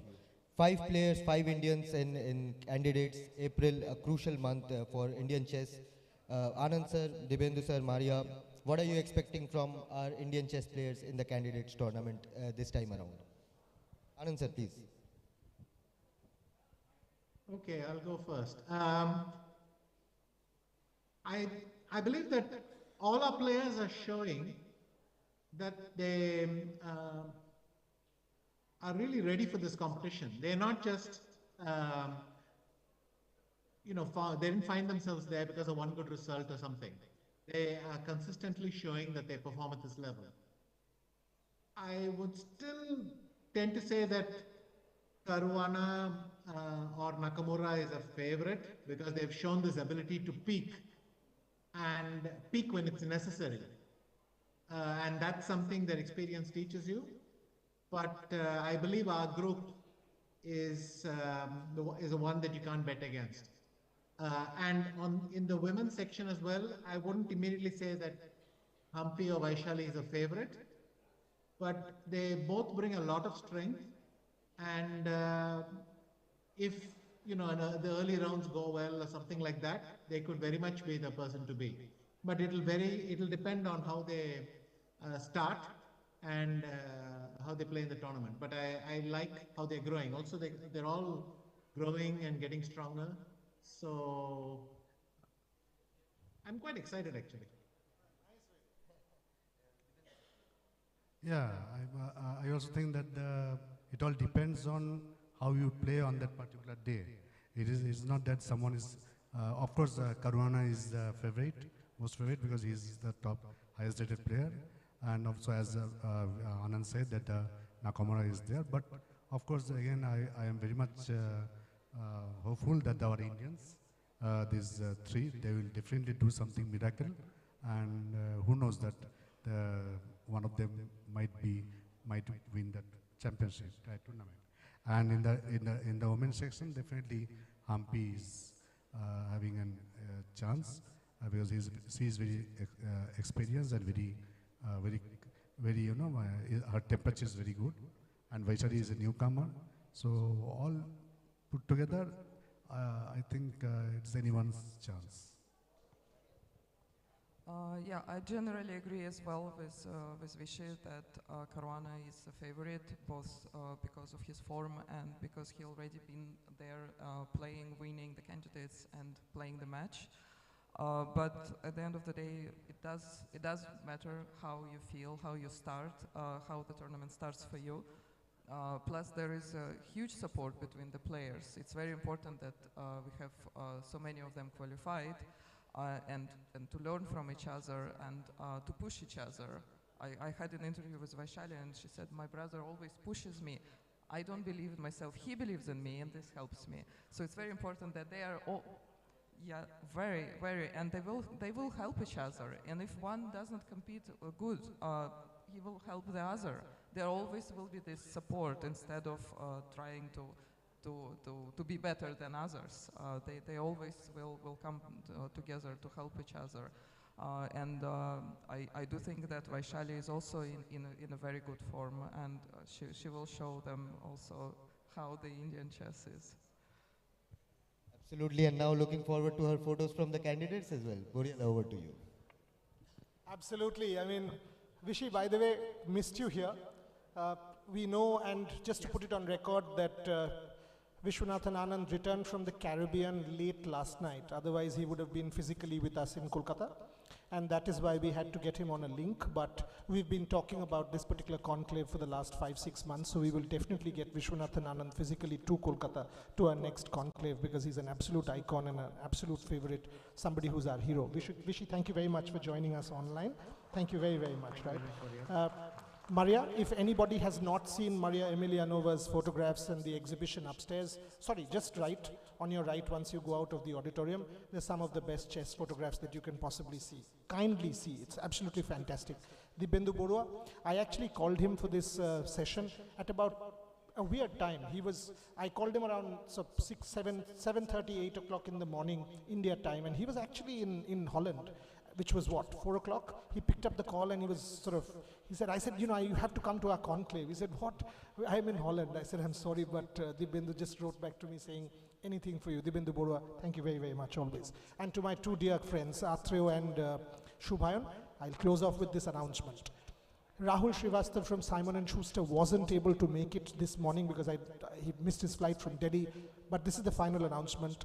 And Maria, you can now make it formal, because I'm saying it from this platform, it's going live. You've asked me several days, I'm making it formal. Simon & Schuster is going to publish a book on Indian chess, the Indian chess revolution, which the three of us are working on, Maria with her photographs, Atreyu and myself, which will be published by Simon & Schuster. So that's the announcement of the chess book. We wanted Anand to be physically there, but that's the next intellectual project for us, and possibly in the next conclave, you guys will have it as part of your delegates pack. So Maria, that's the formal announcement, right? And Rahul will get a copy of this, so not to worry. Can we have, okay, so that's the end of the, is Adil there? Adil, can you please come up and felicitate our panelists for this particular panel? Adil Sumariwala, President of the Athletics Federation of India.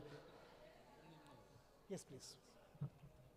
And once again, thank you to all our sponsors for all the gifts that we've been able to give to all our panelists. Thank you very much to everybody. Without corporate support, no conclave like this. Can I just say a couple of words? I'm very grateful for the invitation. I really love India, and especially Calcutta. It was my first place where I came for the Tata Steel chess. Yes, 7 years ago. I hope I will say it correctly.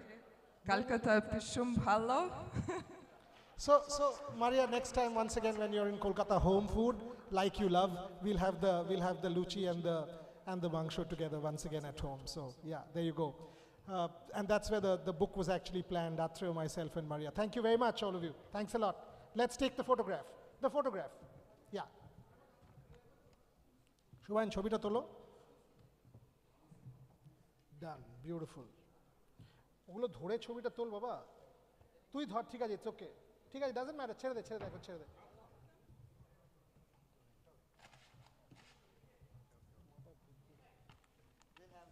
হ্যাঁ তুই নিয়ে নিস ঠিক আছে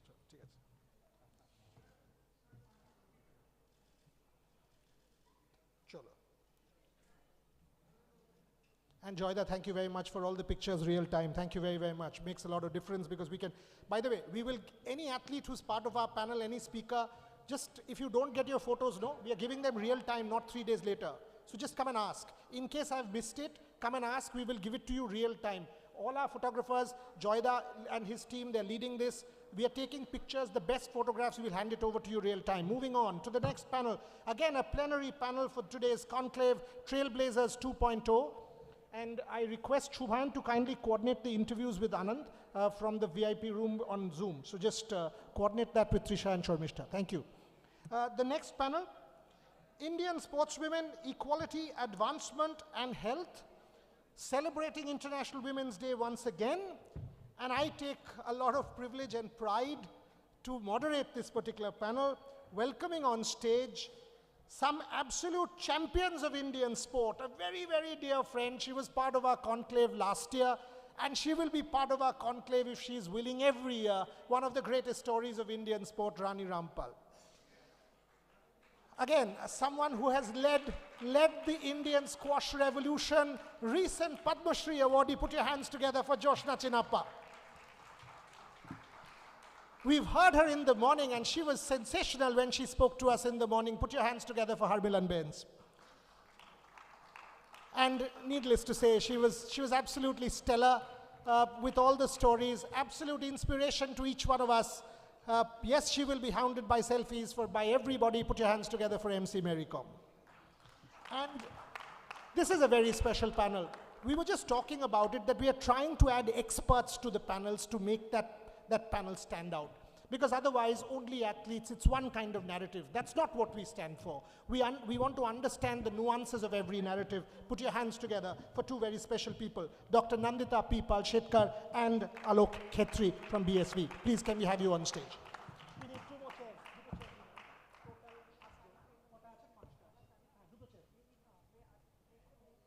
Come. Please sit.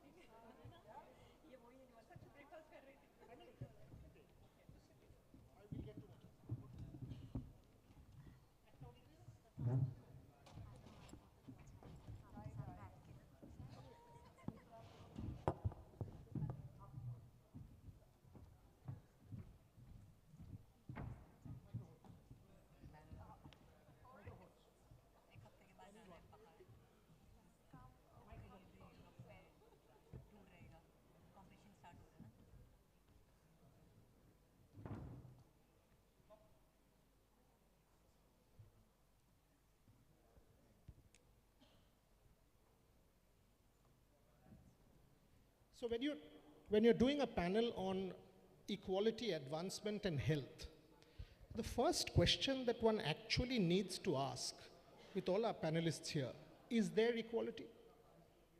Harmilan, is there equality? Do you believe that we have achieved equality in terms of numbers? The IOC has said that Paris, for example, will be the first gender equal Olympics. Fine. But is there equality in real terms? Do we treat women equally in real terms, or is it just a number? Well, when I was growing up, I was like saying, we are equal, we are human beings. But now, I realize we are not. We are not getting treated equally. If we talk about normal life, I'm an athlete, and they said, आप sports वाले हो, आपको लड़की हो, तो आपको जल्दी शादी करना चाहिए क्योंकि आपको बच्चा भी करना है. The very first thing, it always come. कब तक भागना है? 30 तक. अरे, it's too late for women कि आप 30 तक भागना है आपको. When you guys will get married और कब आपको बच्चा करना है? If it get late, then it will never happen. और if I ask कि लड़कों को कब करना चाहिए, then no question, like कोई पूछता नहीं है उनसे, वो कभी भी करेंगे, चलेगा. There is no questioning also. Yes, there is no questioning, like ma'am said, no questioning. So, as an athlete, I'm facing these things. कि this is the right time, यही है. Even there was a time when, as I told before, my dad was saying कि कब करना है. Now I said okay. And I fought a lot with my parents in this term, and I will keep fighting on it. लड़ते रहेंगे जब तक जान है. Fantastic. I asked you the question exactly for this reason, because at one level we are striving towards equality, but at another level, deep down, there is still this kind of discrimination.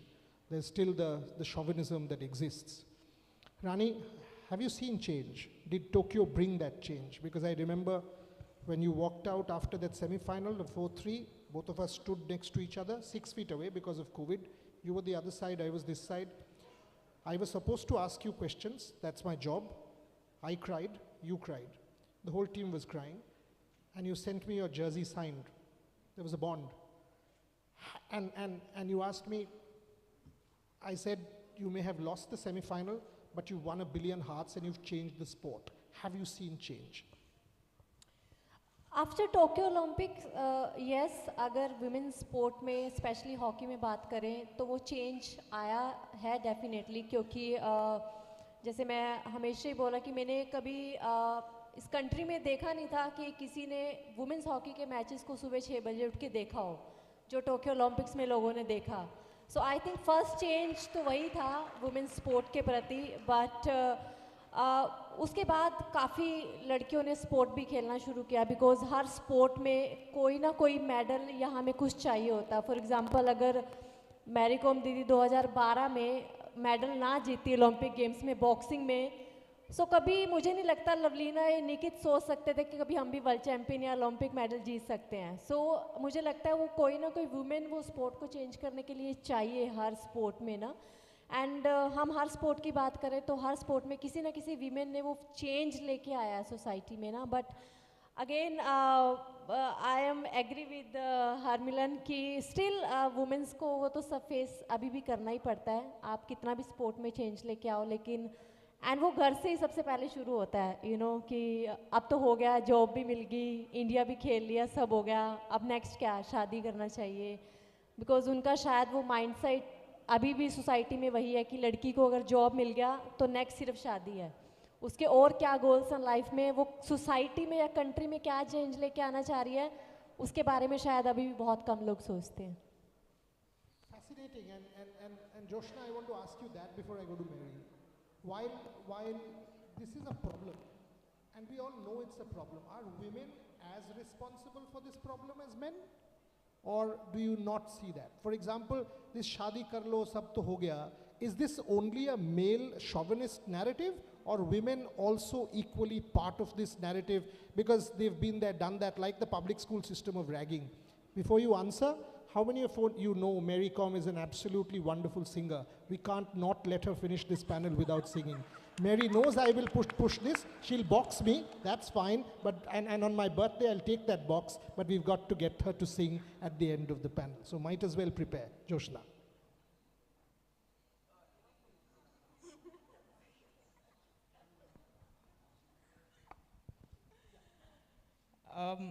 I think it's a bit of both because for me growing up, I think it starts with the mindset in the family itself.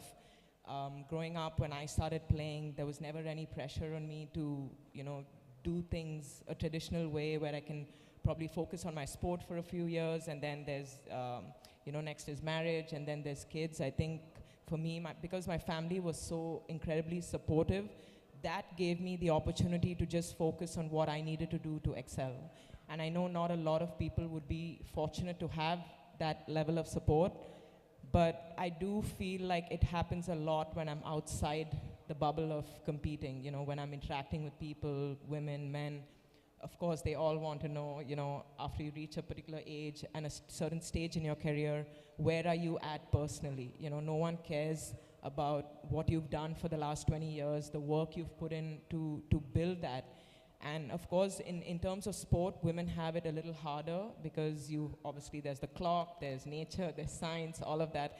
And people do start definitely asking you a lot of questions. And I think it's easy to let that bring you down sometimes because you start thinking about it and you start wondering if you've made the right choices and all of that. And I definitely think it's from the women and the men as well. And I think it's the society as well that we live in that pay a lot of emphasis on, for you to be successful, you need to have a marriage and kids. What explains your longevity? 20 years at the top of your career, very little corporate support, now it's coming. Before I go to Mary, what explains this? Because deep down, you're one of the most resilient women I've seen. I mean, to be there at the top of your game, keep continuing. The Padma Shri is a just reward, but it's just a reward. It's one medal. But deep down, you've inspired thousands, millions to become the next Joshna Chinnappa. That's your real legacy. What explains that? For me, when I first started out at 9, I knew that this was what I was going to do. Like, I was going to play for India. So I was, again, fortunate that I knew very quickly that this was going to be my passion. This was going to be my way. I could express who I am through my sport, through my craft. And it just became me. So for me, it was to be able to push my body to those limits, to be able to play for India, win those medals. Like, that's my biggest motivation. And I enjoy it. It's been nice sometimes. It's been not so fun a lot of the times. And you just, it's my comfort zone, and that's where I feel like I thrive, that competing, that pushing my body every day. Like, that's where I feel like I'm the truest to who I am. And I think that's what really kept me going for a very long time. Mary, coming to you, आपसे जब भी मैं बात करता हूँ, आप Mary Com हो. I mean, all of India celebrates you. 6 World Championship, Olympic medal, multiple Asian Games medals. मैं आपके साथ 100 इंटरव्यू कर चुका हूँ, हर बार सेलिब्रेट किया आपको. बट जब मैं पीछे जाता हूँ, आप जब you were growing up in Manipur, you had to walk kilometers just to play your sport. When the first photograph came out, you got beaten up कि boxing क्यों आप कर रहे हो. आज आपको देखकर इतने सारे लोग boxing खेल रहे हैं. क्या आप International Women's Day में for that child who wants to take up the sport, tell us the story of your growing up? Well, when I was a kid, of course, when I grew up, that comparing with the other kids must be different because I'm growing up from very humble background.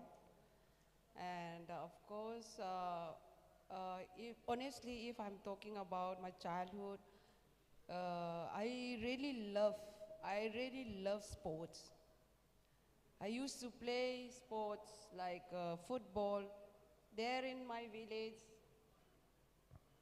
only one facility which we have, one football and a huge ground, but there is no goal post and all. That village belongs, grew up from that. It's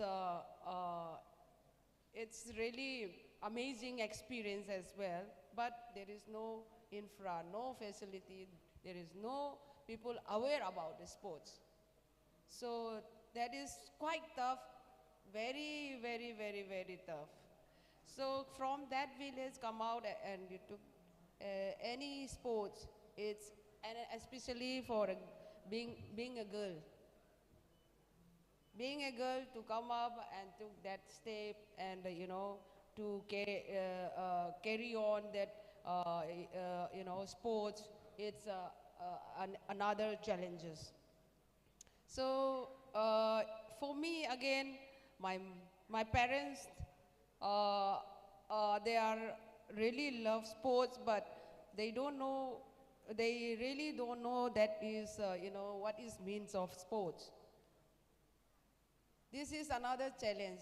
So if I go and play, there is no any achievement or, what they do, that is another, there is another difference actually. So even they could not able to provide whatever I want, whatever I need time to time. Yeah, and you've told me this story that nobody believed at that point in time that you can become a world champion in boxing, women's boxing. This is not now, right? This is 25 years back. Mary Com growing up, Manipur, Exactly. no facilities. Don't think it's social media days. No Twitter, no Instagram. What about growing up from Manipur again? Think about, that from that childhood, that situation, the environment, and that you all know about this deep story of Manipur still now. And that is why, just think about this. Joshna Chinappa, 20 years at the top of her sport. Harmilan Benz breaking every barrier to come up and be where she is. Rani Rampal from having to mix milk with water to grow up, from an underprivileged background to leading India in Tokyo and becoming my hero. And Mary Com, she just said what it is. You don't want to celebrate this panel? I don't know who you are. Dr. Nandita Palshetkar, absolute honor to have you here, one of the best in the country. Thank you so much, brother, for having me today. Seriously, I mean, in Women's Day. if we don't have you all here, then what's the point of a conclave? Then don't do a conclave. Thank Go you. celebrate cricketers who are paid millions and millions, and then just do that and that's finished. What's the story? Unfortunately, we keep complaining about cricket as the media. Cricket takes the limelight. What are we doing to stop that? What are we doing? We are the media, right? We are putting it out in our papers, in our websites, in our stories, in our television platforms. Why are we not celebrating our athletes and giving equal space to both Olympic sport and cricket? The moment we start doing it, there will be disruption. Simple. We are the one. Who said? When Mary Com fights in Tokyo, or Harmilan runs in Hangzhou, or Joshna plays in Hangzhou, or Rani plays in Tokyo, who says that more media will not cover? Who says that cricket Virat Kohli and Rohit Sharma needs to cover? We the media. We are the ones who are culpable and responsible. Let's change the narrative.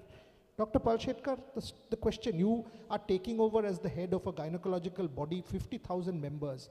Do you think doctors also need to speak out more about women's health and issues of women's health before I go to Alok on this matter? Because I hardly see the narrative. I don't read about it. Only when we get an opportunity to talk to people like you and experts like you do we hear this. Thoughts?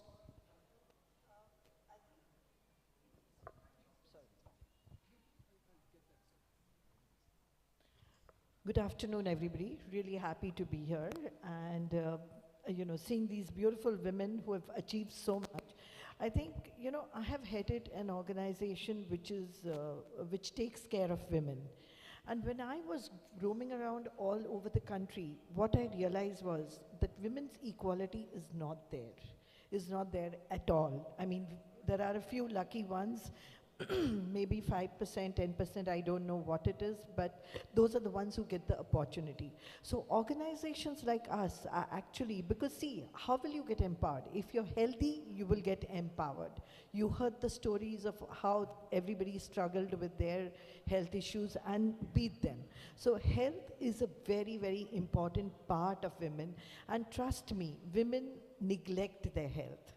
That is a big problem in our country, that they will give the best food to their family and then whatever is left over is eaten by them. But I think on this Women's Day, we need to educate everybody that self-care is very, very important. And if you are fit, you will get the family fit. The National Health Survey, actually, the latest release, shows that 50% of the girls are anemic.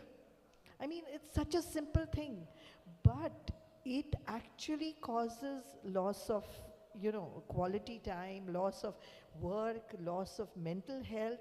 All those aspects come in, and it's a simple thing. So yes, our organizations are going out. We are working with women. In fact, companies like BSV and all, they come with us. They do CSR, not only for the doctors, but we go in and do camps for people so that we can tell them, educate them that, okay, this is the problem, you need to take treatment. So I think health is very paramount part of women empowerment. Alok, CSR is one thing. It's a mandate. Tomorrow you don't decide to do CSR, you will not do CSR. You will spend the 2% in something else. You can. You're in a position. How important is it as a legacy point of view? How important is women's health and issues of women's health for BSB? You are the head of the body. Can you commit that you will invest more and more? Is that serious? It's not part of CSR. If it's only CSR, mandate and compulsion, it's a different story. Tell me. Yeah, so I think, first of all, happy Women's Day to all the, I would say, so many beautiful achievers we have on the stage, and all champions, and everybody in the, in the hall.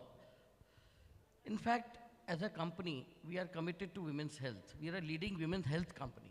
So that's the first thing. There are three areas which I think are very critical, which as a company we need to address. I think Sanjeev also mentioned some of them. So first is empowering women. That is very important. And how do we really do that? If you see, sports has a transformative power, actually, to really work in this area.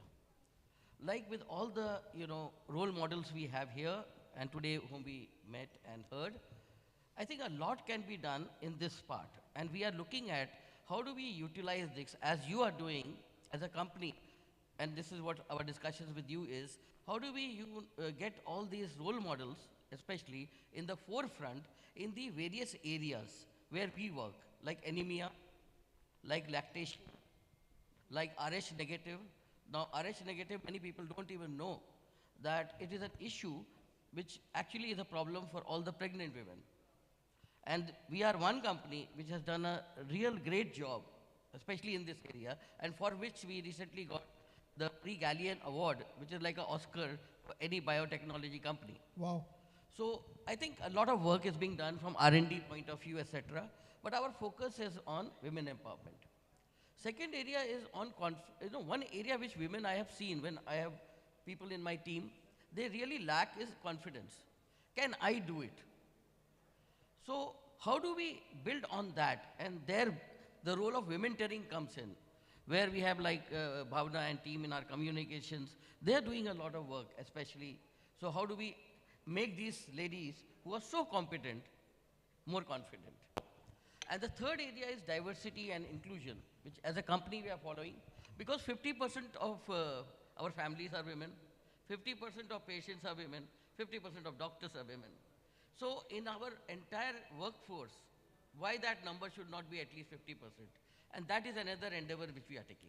Fascinating, and sort of makes a real difference to society, the three things that you've just pointed out. On a very serious note, the fact that Alok Khetri is not an athlete and not a celebrity doesn't mean we can't give him a round of applause for what he just said, right?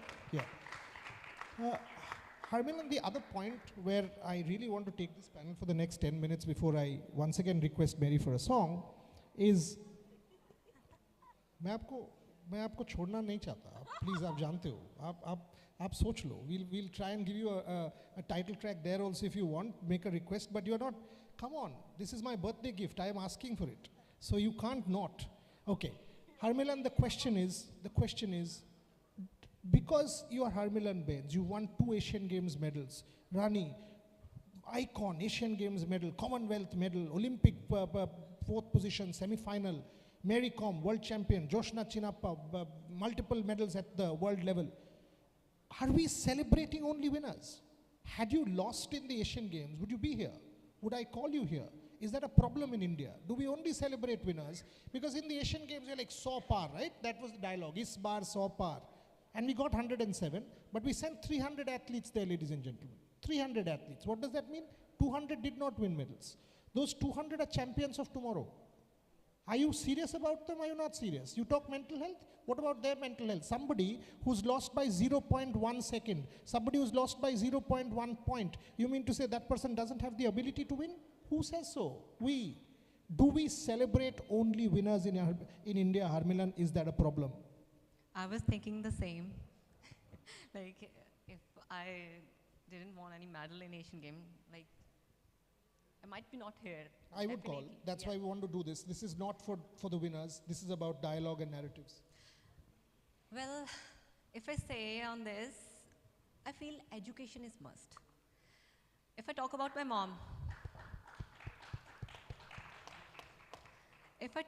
my mom, she was Asian Games silver medalist. And after her marriage, she won this title. And she was running in our village. She said to my granddad, कि मैं यहाँ पे shorts डाल के भागूंगी तो लोग क्या बोलेंगे? Like, she used to speak Hindi as well, कि my mom is from UP. तो मेरे दादाजी said कि what's the problem? You can wear and run. She said, no, I feel shy because everyone is coming for me, like just for looking at me, like आपकी बहू shorts पहन के भाग रही है. So he said, no. Let me tell you one thing in that. My granddad was a national awardee teacher. So he understand the thing, कि क्या चाहिए. She was normal woman at that time, but he understand her, कि she will do something. अगर करने के बाद उन्होंने कुछ किया होता, then it's nothing. उनके achieve करने से पहले my granddad support her. So in that case, I feel education is must. If men and women both are educate, they will push each other to grow. And definitely our nation will grow and our sports will grow. That's what we need. Rani, this is a critical question and no controversy, just a critical question. Like when I see a lot of our legends, yourself, all of you. So when you finish, I mean, you've already done a little bit of coaching in Odisha, you were helping the kids. Vinil Krishna's here, he should join us any moment. I see a lot of our ex-athletes, legends going into commentary, going into stuff like that. How many actually give back to the sport? And the problem is again with us, because our coaches don't get funding. The coaches are not celebrated. Is there enough money? Do you see the ecosystem robust enough for advancement that women like you, because if Rani Rampal tells a kid there that you've got to do this way, the kid will do it. Not when, if I go and say, or a coach who's not as fancied as you says so. Is there enough give back from our athletes?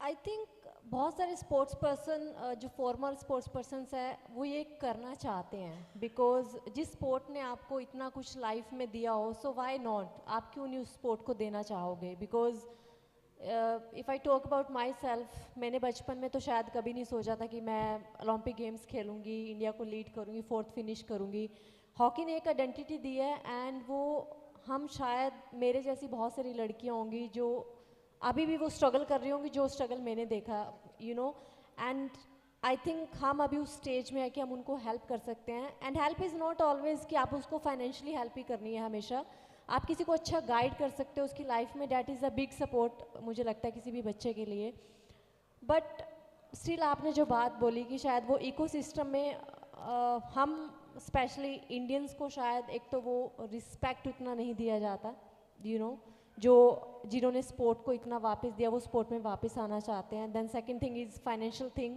कि अगर उसने अपना पूरा life sport को दिया है खेलने के टाइम तक ना and the next life also वो स्पोर्ट्स को दे रहे हैं किसी को हेल्प करने के लिए प्रॉब्लम ये भी है कि अगर आप पैसा मांगते हो आपके काम के लिए वो गलत है अरे क्यों गलत है भाई अगर आज कोई हम लोग काम कर रहे हैं मैं लिख रहा हूँ या किताब लिख रहा हूँ तो मैं पैसा मांगूंगा that is part of my right if you come से फ्री में कर दो क्यों फ्री में करोगे भाई this is a mindset in India which I think needs to change बिल्कुल मैंने बोला कि फॉर एग्जांपल हम जितने यहाँ बैठे हैं आई थिंक सबने ऑलमोस्ट मिनिमम 20-20 साल तो अपने स्पोर्ट को अभी तक दिए हैं है ना minimum I am talking and अगर आप बोलो कि नेक्स्ट हमें कुछ असाइनमेंट में जाना है, कोचिंग और किसी में भी, देन अगेन हमें अपनी फैमिली छोड़नी है उस चीज़ के लिए ना. And when it comes to money, then people से कि नहीं इतना तो नहीं होगा.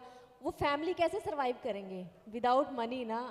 आपने जो इतना हार्डवर्क किया इतने साल, एंड देन आई थिंक वहाँ पे फिर लगता है कि शायद वो इक्वालिटी स्पेशली वुमेन्स के लिए तो डेफिनेटली नहीं है. आप उनसे कहिएगा आईपीएल हॉस्पिटैलिटी टिकट में 50,000 मत खर्चा करो, हमको दो.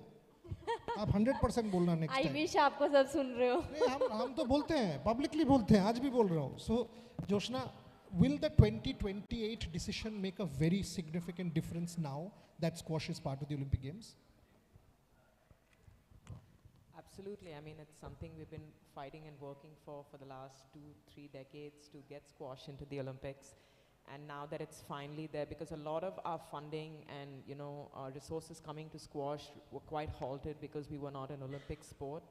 And I really hope now that we are included, you know, we're included in the tops, we're included in all the funds that the Olympic sports get into, and hopefully that will encourage the younger lot, the grassroots level, to take up squash, because it's quite an expensive sport to get into.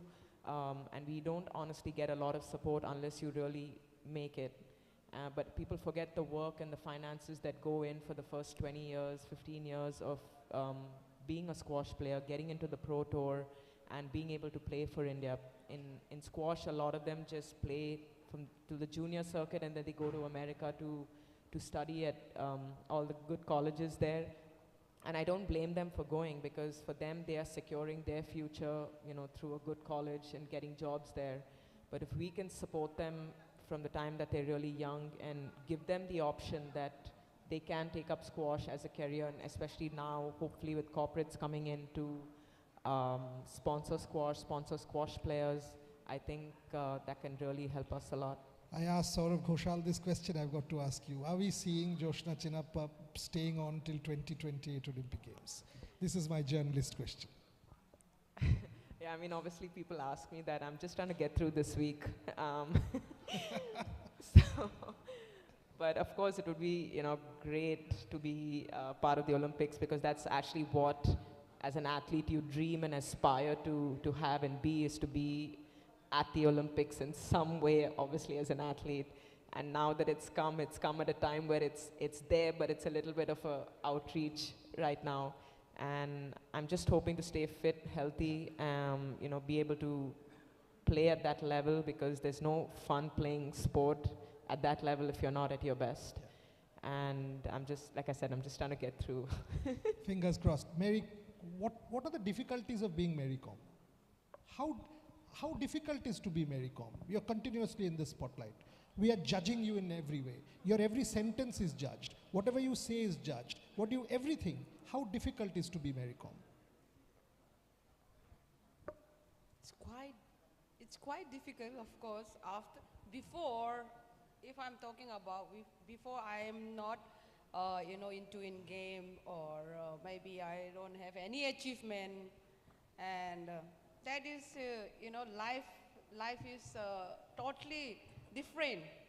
Once we are already into in sport, and then, of course, after all, we achieve so much.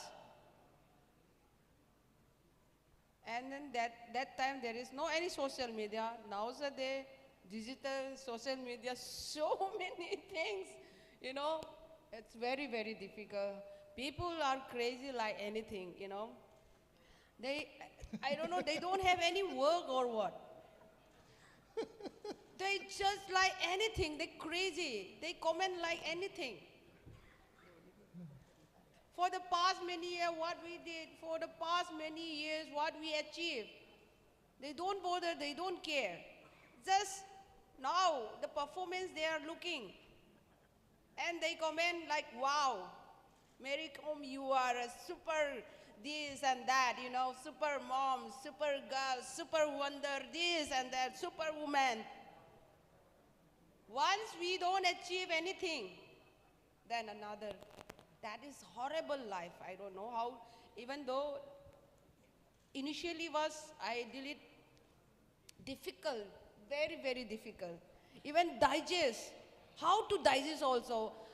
even once I see, or when they praise and one day, comment in a positive way, nice way, then very happy, excite, inside, so that happiness what I have inside. And sometimes people, they comment like anything, then it's very difficult to digest. The truth is, Mary, the trolls are faceless bots who have absolutely no business except to reach out to you because they think social media is agency. And that's why you are now, you are within the thing. Otherwise, to be who you are, to be a Mary Com or a Joshna or a Harmilan or a Rani or, Dr. Palshetkar, they've not gone through that journey. So social media, faceless bots, and that is why social media will always be trivial. Dr. Palshetkar, question to you and Alok, and then we'll close with the final act of this thing, the Mary song.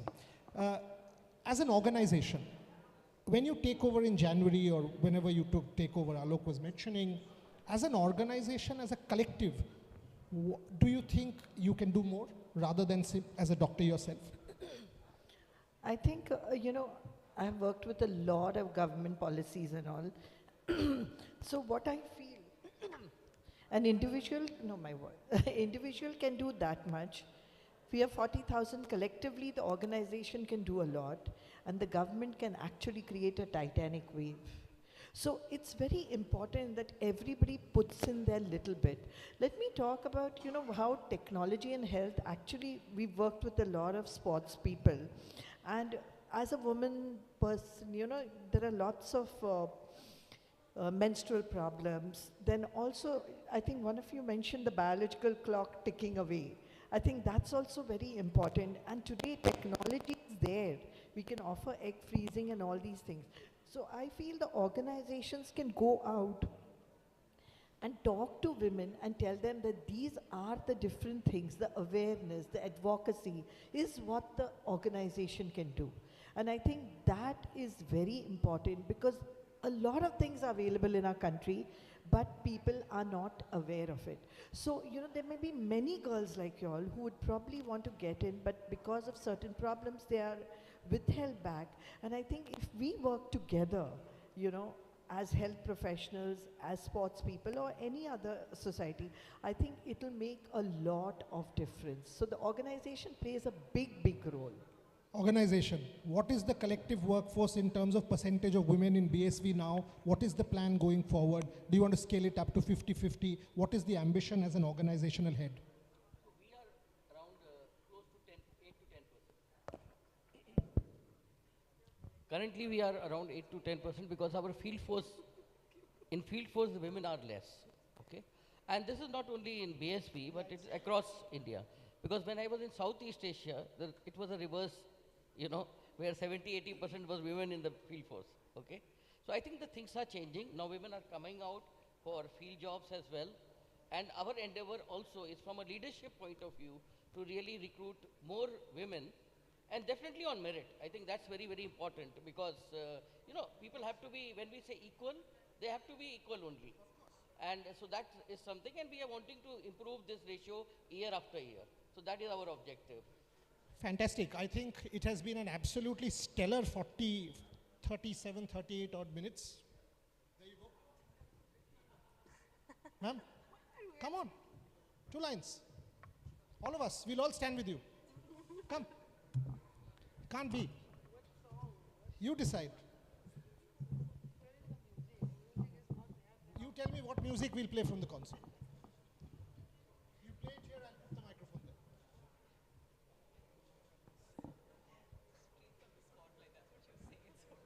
She's done this with me. She knows I'll do this. She's done it with me in Goa. She's done it with me in Delhi. Ask her. Yeah, she's done that in Goa.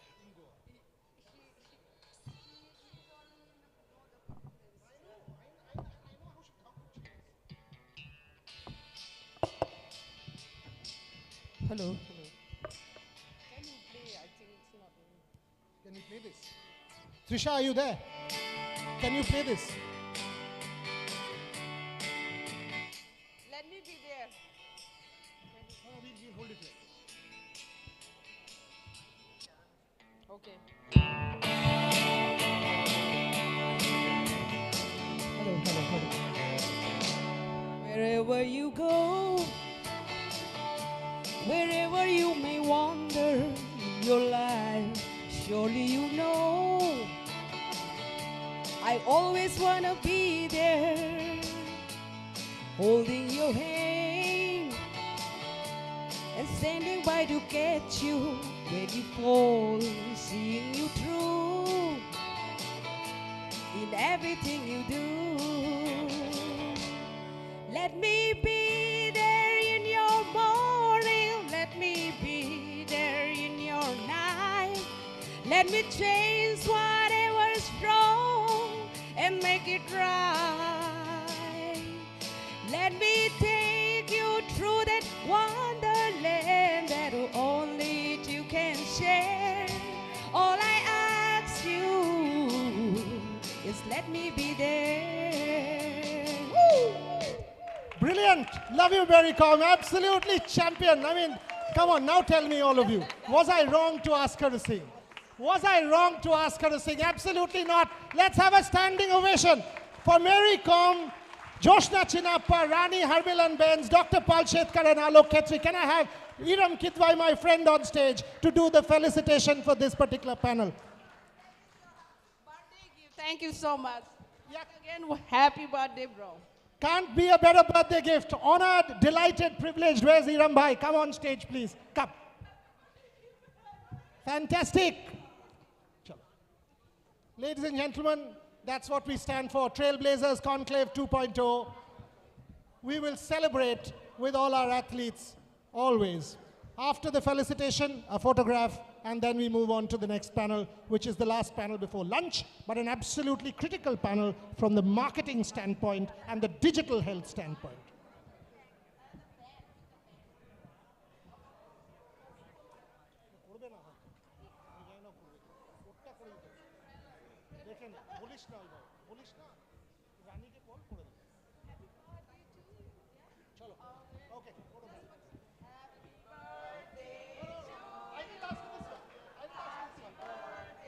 To you, happy birthday, happy birthday, happy birthday to you.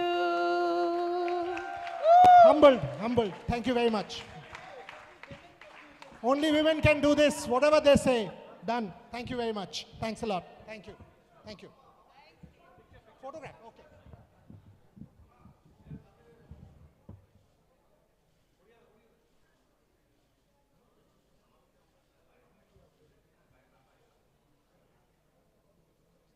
Thank you very much.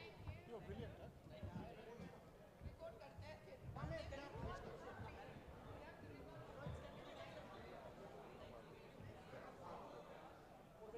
জিজ্ঞেস করছি দাঁড়াও আমি পরে সেশনটা শুরু করি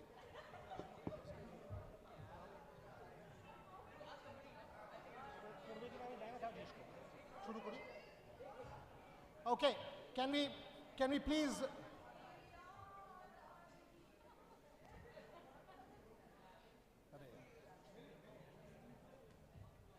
এটা নিচে করো নাও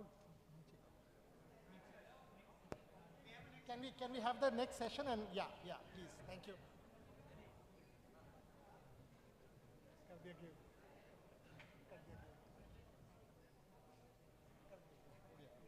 Okay, let's move on to the next panel, and the panel is titled Digital Health, Brands, Longevity and Sport, and this panel has been supported by Activo Labs, our partners, and my dear friend Gaurav Mukherjee to lead this panel, to be moderated by Prantik Mazumdar, and the speakers are, is Rahul Todi around? Is Rahul there? Rahul Todi, Gaurav Mukherjee, Hiten Kothari, Shomyan Biswas, and Amit Doshi is on a link, right? Amit Doshi is on a link.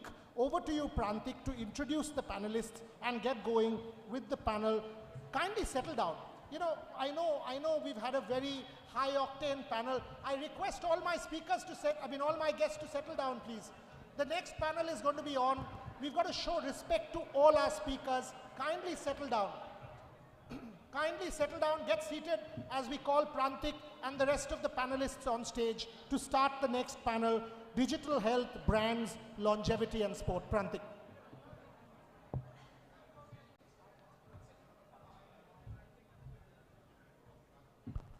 Thank you, Boria. A very, very good afternoon and happy International Women's Day to everyone. It's been a fabulous morning. Absolutely. It's so great to see the energy. I'll wait for the crowd to settle in. Please do take your seats. Obviously going to be very hard to match Mary's singing, but I promise you we're discussing a very, very pertinent and relevant topic about how do we get India to be healthy. We spoke a lot about athletes and sports people, but yesterday, Abhinav, Leander, they made a very interesting point that India needs to become not just a nation where we support athletes, but we've got to ensure that all of us are healthy, all of us play sport for fun, all of us consume sport, champion the idea of a healthy lifestyle. So this afternoon, I have the pleasure of some of the best brains from corporate India who have identified the why, how and what of how do we make India healthy. But ladies and gentlemen, I'm only going to start once we all settle down because it's only right that we give our set of speakers and panelists the right platform and time to speak and air their thoughts. But I'm going to invite my friend Gaurav Mukherjee from Activo Labs. Gaurav is the founder of Activo Labs, a digital health platform that's making India and global athletes healthy, and not just athletes, but folks and commoners like us. He'll tell us a bit more. Then we have Hiten Kothari from HDFC. Hiten, please do come on stage.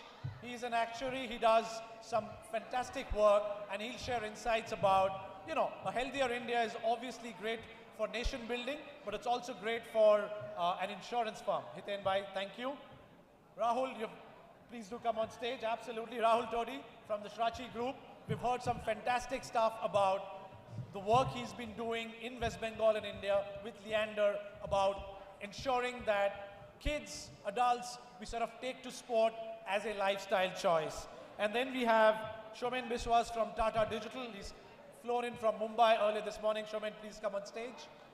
And we have, yes, hi, Amit Doshi from Britannia. Thank you for joining us. He couldn't make it in person, but really glad that you could join us on the link. And I'll be moderating the panel this afternoon. So, ladies and gentlemen, please do take your seats. We will start in a couple of minutes once you guys are done with your selfies and some conversation. Trust me, this is going to be a very, very important and a very, very critical discussion about you guys, your healthy lifestyle choices, and what do we need to do to become a healthier nation. Yes, if you could just help me take these two.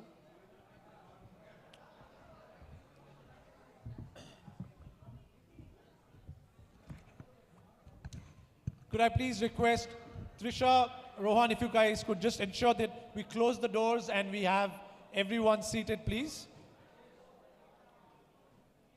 Ladies and gentlemen, please do take your seats. I'm going to start in a minute.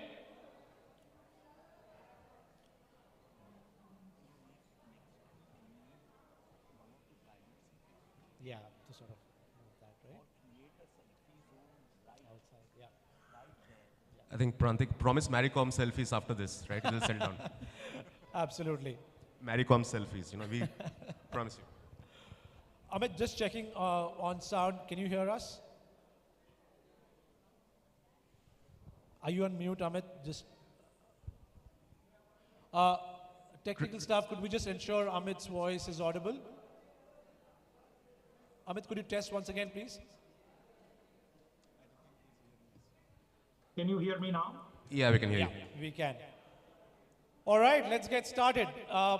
Look, we've had a fantastic day and a half, gentlemen, on stage. We've spoken about, the rising prowess of Indian sport, whether it's youth, whether it's women, whether it's, whether it's at the Asian level or the upcoming Olympics level. But I think there was a very interesting topic that was being discussed by Leander, Abhinav, Adilji yesterday that, let's put it bluntly, we as a nation, we're not a healthy nation. And I'm going to share a data point, right? So there's a GHS study, Global Health Security Index that comes out. Out of 197 nations, we are ranked a dismal 85. And what's telling about that report, my initial reaction was this must be one of those, emerging markets must be struggling, but not true. Country number 4 on that list is Thailand, right? There is South Korea, which is obviously fairly developed. There are many smaller European countries on that list. And the other telling part about that report was we rank pretty poorly when it comes to prevent versus detect. So I think we're doing all right to sort of, in India, my wife's a doctor, she often tells me that healthcare is all about when shit hits the fan, you go to a doctor. We don't look at prevention. We don't look at a healthy lifestyle. And the irony is real. I'm talking, just about 45 minutes before lunch where all of us will enjoy a feast. But it's important to talk about healthy lifestyles. How do we as adults, as parents, talk about adopting a healthy lifestyle? So today, I have the pleasure of sort of some of the best brains in corporate India who are already doing a lot. And I want to tap onto their minds and brains and, their anecdotes about why are they supporting, some of the healthy lifestyle choices. Is there a commercial element? Is it CSR? Is it good for business? Or is there an angle for genuinely building a healthier India? Because, I feel very proud every time, and I live in Singapore, when I come to India, it's amazing to see the advancement of India, when it comes to our soft power, when it comes to our international imagery. Startup India is booming. But I am really, really concerned, and I think many of you might agree that when it comes to family, comes to individual health choices, I don't think we're doing enough. So, Gaurav, I'm going to start with you. Tell us a bit more about your motivation to sort of kickstart Activo Labs, and what are you doing as a company, as a new age digital startup to make, not just India, but to make individuals or help them make healthier choices? Thanks, Prantik. Great to be here. And I think where the idea of Activo Labs started was back in 2016, late 2016, early 2017, with my co-founder, Professor David Lai. He was a cardiothoracic surgeon, and thanks to him, I got to travel with him to Chennai back in the days. I still remember this like it was yesterday. It was a conference called the Congress of Surgeons. It was led by Dr. Devi Shetty from Narayana Health. To a room full of 500 surgeons and me, he gave a keynote. The keynote was on chronic disease management.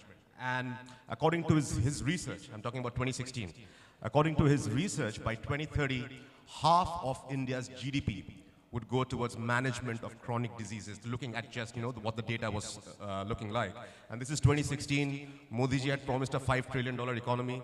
I was like, half of that doesn't look like a business. It looks like actually an industry, right? So I had probably that, the immortal lines of Elon Musk, right? Either you can wait and see someone doing it, or you can do it yourself, right? The second piece was also a lot to do on Professor Lai's research itself. He was driving or building a digital lab in Singapore for sustainable aging. And when I first heard about that, I asked, David, what the hell is sustainable aging? And he said, it's all about increasing your health span as opposed to just your lifespan. Now, how do you increase health span? Now, lifespan's been increasing. The reason why lifespan's been increasing is just because all of medical R&D dollars have gone towards increasing the quantity of life versus the quality of life, right? But how do you increase the quality of life? What are the factors that determines that? Early morbidity, 40% of your factors are your genetic endowment, the fault in your genes. You can't change that unless and until CRISPR becomes reality. 30% is socio-economic factors. The air you breathe in Mumbai versus the air you breathe in Vancouver has an impact on how quickly you will get a disease. Now, most of us are not lucky enough to decide that, I'm going to wake up tomorrow morning and I'm going to live in Vancouver. That's not going to happen. 70% of why you will get a disease, you can't change. Only 30% you can change. And what are those factors? It's basically lifestyle. Within lifestyle, what are the main factors? Number one is smoking and substance abuse. The governments of the world can do something about it because you can tax it. But the things that you cannot tax, number one factor is exercise. That's the best thing you can do to your body after you quit smoking, right? Number two is nutrition. Of course, you are what you eat. And number 3 and 4 and 5 are the factors which are the most, the growing scientific consensus on that. In that is sleep. Lack of sleep is now a weapon of mass destruction. 100 years back, we used to go to sleep when the sun went down. We used to wake up with the sun. Now because of electricity and Netflix, all that has changed, right? We are not sleeping enough. Lack of sleep increases cortisol levels in your body. It impacts every single organ in your body. Sitting time. Sitting, you've probably heard, sitting is the smoking of our generations.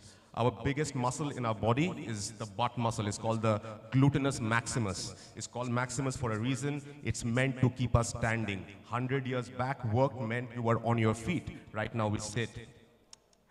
And there is a huge consensus right now among experts that mental health, the quality of your mind, the state of mind that you live with has an impact on how quickly you will get a disease itself. In fact, David had data on his own heart failure patients. All those who were diagnosed with clinical depression, they had accelerated mortality. So that message was fantastic. It really sat with me. And the idea behind Activo Labs was, how do I take this message to that man on that street? Right? And how do you take anything at scale? The only leverage available to you is technology. And that's what I do. I'm a technologist, and how can I do it?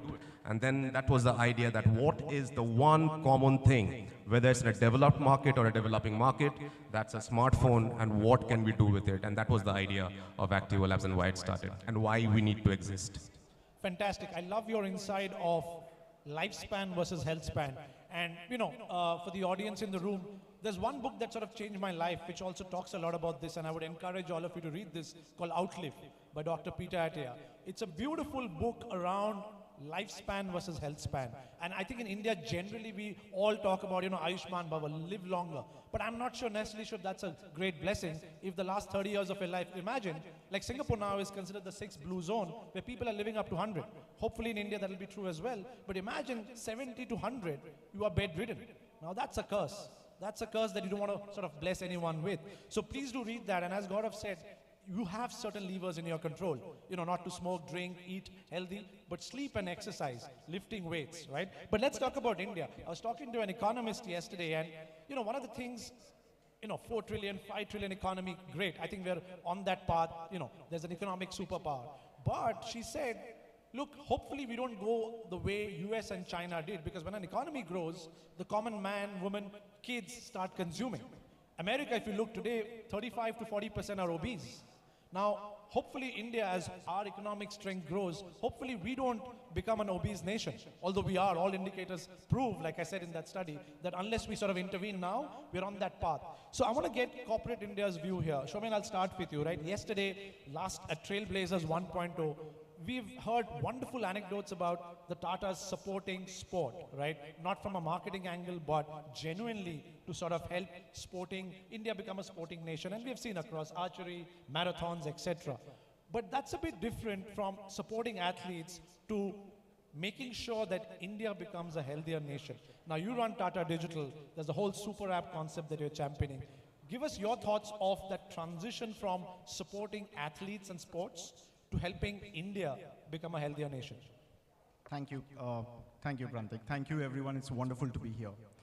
Let me answer this question first by stepping back and explaining our point of view as to why we are committed in sports and why we believe that investing in sports is akin to investing in future, right? Now let's understand this in a very simple term. What does future of corporate India want, or what is an ideal corporate India expectation? That business must be run in an environment of transparency and trust, and with a supply and demand of productivity.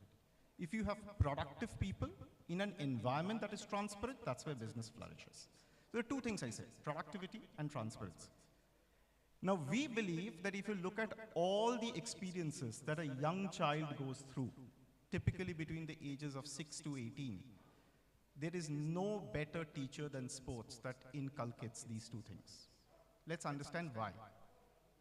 Let's take productivity first. Any human is most productive if you use all your faculties. If you use any one faculty, you will not be fully optimal. Now, what are the faculties that we use? Physical skills, which is manage your body. Mental skills, which is essentially manage your emotions. And social skills, which is to connect with people. And tell me a single other experience that a young child can go through where all these three things happen in sync and at pace. So a young kid going to learn football, playing with 6 other guys, learning to know what his body can do or cannot do with respect to others, how to manage his temper and, excitement, as well as how to get along working with another 10 people, including the coach. There is no other better teacher of getting all the 3 faculties to work in conjunction from an early stage. So that's productive. We distinctly see people who come to corporate India who've played sports actively turn out to be very differently confident and differently productive and adaptable to change and ambiguity, which is what the future of corporate world holds. The second part is transparency. Not necessarily in life, if you break rules, you're penalized. But what is the definition of sport? A sport starts with a fair rule for both sides. You have to play fair to win. There is no other way to win. The goal is to win, but it's also by playing fair. And that's what we want young people coming to business understanding. That it's not just about getting to the goal in any which way. It is to do it in the right way. So we believe that people going through this, and we as corporate India, coming ahead, taking an investment in inculcating the spirit of sports in younger children, is going to foster this culture of transparency and productivity. And that is the future of this country, right? And that is our why. That is why we believe in investing in sports well beyond running academies and some of the things that you mentioned, Prantik, right? And it's a deep-rooted conviction. Oh, fantastic. Love that philosophy that, this is not charity, this is not just CSR or just pure marketing ploy. But clearly, I think as our intuition would tell us, a healthier nation is a productive corporate world. It's a healthier consumption base that eventually you want to sell to. Ultimately, we're running P&Ls. So I think with that lens, Hiten bhai, I'm going to come to you. You run an insurance firm. Broad-based theory says, a healthier cohort is good for your business. But tell us your perspective of what are you guys doing at HDFC, and actuary's perspective of why. Again, I want to really touch on the why are you sort of promoting a healthier cohort, and what are you guys doing about it? So I think the discussion so far for yesterday and today has been how we inculcate sports in our daily lives. That's good for a country where people start early, young age. That's something that we have been discussing. But as a generations, there are people, we have a 1.4 billion, and we say 30% is above 45. Technically, these 45% or 30% has not even looked at sports any time in their lifetime. What do we do? And hence, we work on a very specific part of it, which is called wellness. How do we start the wellness part? Take the baby steps towards a healthier India. That was the whole concept that we did. So we have roughly about 10 million customers on health insurance that we do. The most obvious feedback that we get every year is that our premiums are only going up. The premiums are going up because once there is a claim, people with diabetes or hypertension, it increases the complexity of the treatment, right? Which means the hospital expenses are going up. Now, how do I bring it down? That means that people have to start believing that I need to manage the disease. I need to ensure that I keep living a healthy life. And that's where we started the journey of an app. We have created our own ecosystem, which is the first in India's insurance, or maybe global's first insurance ecosystem called HERE. The idea was that all our customers, and when I say all, it's the entire Indian customers. This app is open for each and every Indian citizen. The idea is you come to the app, you look at it, you get starting guidance as to how do you start your baby steps. It can be as basic as breathing exercise. It can be as basic as BMI check. Now imagine we have individuals, roughly, just to put the stats, 4.5 million people downloaded this app in the last 9 months. I have more than 3,500 people who are checking their BMI twice a week. Now imagine BMI doesn't change twice a week, but people still believe it's a stock market price. That is the awareness people have about their wellness. How do you change that mindset? So we want people to have enough understanding that how do you start wellness? Because we are all talking about sports. Sports is a much extreme exercise. You have to start with the basic steps. A generation who have not even looked at exercise, they need to be taught something. And we have used a digital platform to make themselves prepare that how do I look at breathing, how look at normal exercises. The most important is a lot of people, on an average 6 to 10% of the people undergo some sort of treatment, either a surgery, either of accidents that they happen to them. How do they rehab? What are things needs to be done? And those are the opportunities that we see that we can come and play. And that's what has been our approach. A wonderful analogy on the stock market. I mean, yeah, if we do check the ticker every night for the US markets, why can't we check our health scores, our active scores, at least once a day? And because as they say, right, what you don't measure doesn't really matter. And, so I think that's a great call to action. Amit, I'm going to come to you. A slightly, interesting, tough question. When sort of Gaurav told me about, the kind of work that you guys are doing and, the world that you come from, FMCG Britannia, the immediate sort of thought came, at one end, I mean, my question really is around how tough is it, because there's a duality, right? You're selling food, there are biscuits and other, healthy food as well, and there are normal food that you guys sort of sell as a brand. And how do you sort of balance that? Because at one direction, there is consumption through the FMCG products that you all market and sell. At the same time, you obviously, as Showman said, you want a healthier cohort, because even commercially, a healthier market, obviously is great for the economy. So your thoughts on sort of managing that duality of driving consumption as well as, helping India become healthier through some of the great work that you guys are doing at Britannia? Thanks, Prantik. I hope everyone can hear me clearly. And it would have been wonderful to be here today with everyone. Unfortunately, I couldn't make it. So the way we look at our business is that our job is to provide food products, snacking choices to consumers, irrespective of what their needs are. Now, and if you look at each and every one of us for how we lead our day, we have different moments for snacking through the day. Some of them are, sometimes we snack for joy, sometimes we snack to fulfill ourselves, sometimes we snack to provide the right levels of nourishment and nutrition for our bodies. So if you look at the landscape or the spectrum, it's a wide variety of choices. And what we attempt to do at Britannia, our motto is to have products which promise exciting goodness to consumers. Now, what that means is that they're obviously tasty, they're enjoyable. That's really the joy of food, but also to combine it with goodness in whichever way we can, in the products that we can. So I'll just give you an example. And some of this we started many years back. So it's not a journey that we've envisaged on now. We were in fact one of the first food companies in India, and certainly the first bakery foods company to completely eliminate trans fats from our products. And I'm not talking about now. I'm talking about this happened a decade and a half back. The second thing we looked at was, we're talking about lifestyle-led health, but India also has a large malnutrition problem, where, what experts call silent hunger. And that's again something that Britannia took up many years back, and today more than half of our portfolio is fortified with micronutrients. So if you look at the length and breadth of our business, we have products that are really joyful.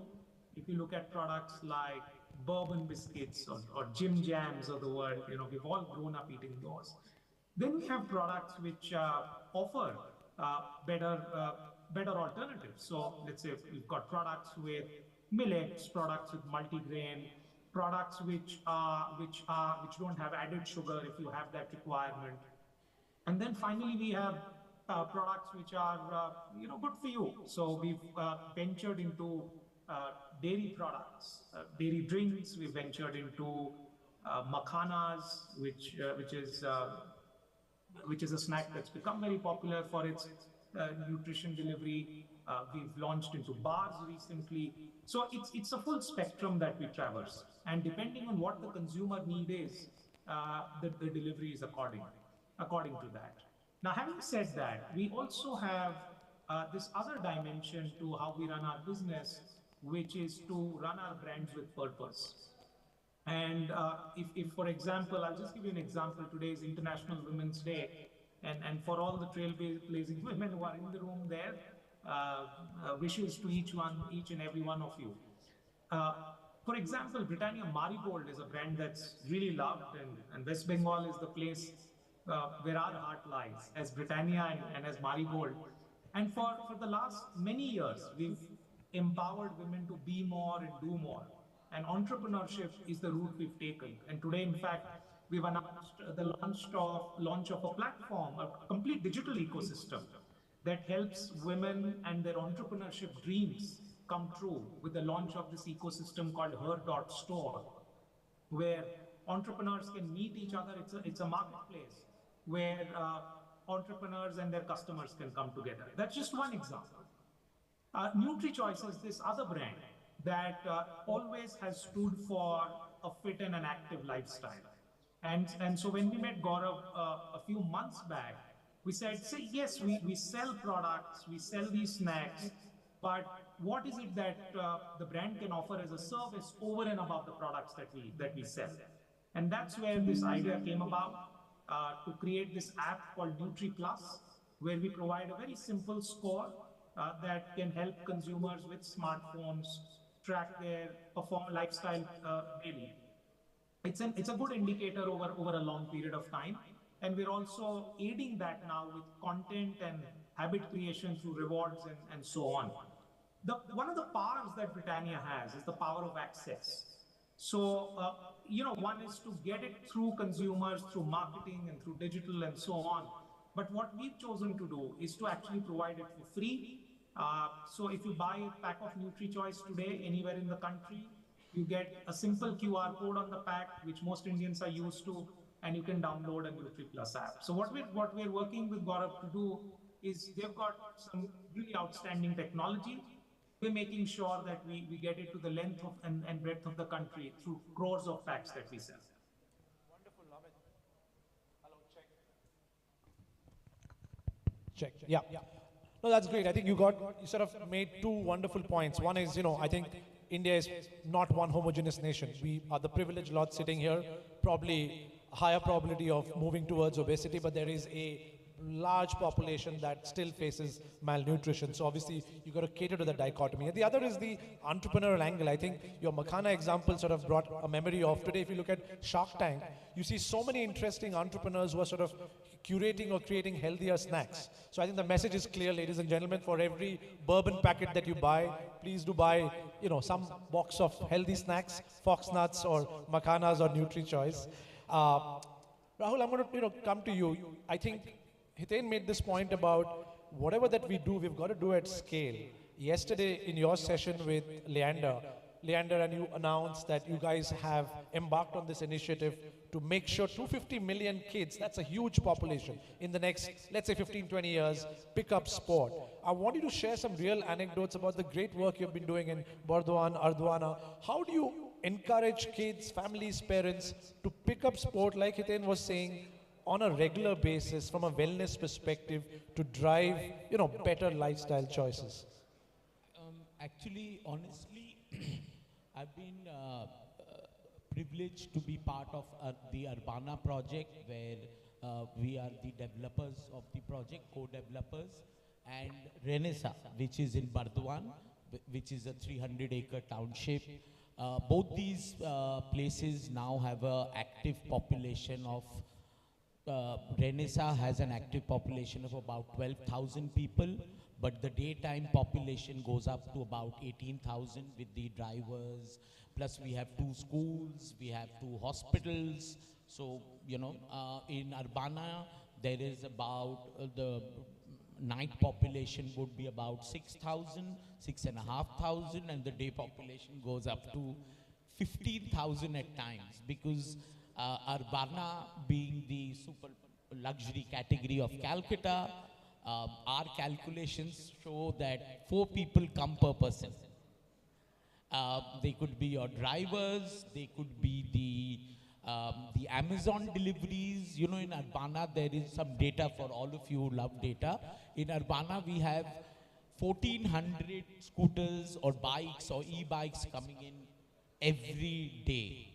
It's Blinkit, it's Amazon, and Tata Neo, hopefully, as a lot of directors and MDs of Tata Steel and their subsidiaries stay there. So anyway, I was privileged to be able to work on 2 POCs myself as a personal project. We are now running Cricket Premier League, IPL style, which alone itself generates a revenue of 1 crore. More than 500 people play in that, starting from sub-junior category, junior, seniors and legends, and women's now, okay? We sell teams, we do auctions in such banquets, and give each team owner the feeling of an IPL team owner. Through the IPL, we created the Football Premier League. We call it the Urbana Football Frenzy.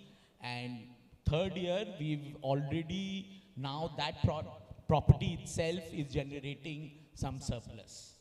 The third property we have created there is a rackets carnival, because we have a lot of indoor facilities and tennis. So squash, table tennis, badminton, and lawn tennis. We have hard courts, but so tennis.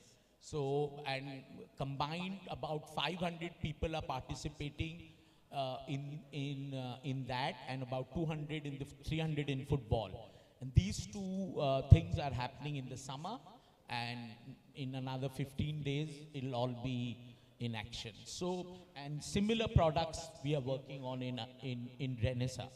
So that's the POC I collected. And honestly, I am a product of playing in all these leagues, which encouraged me to enter sports business.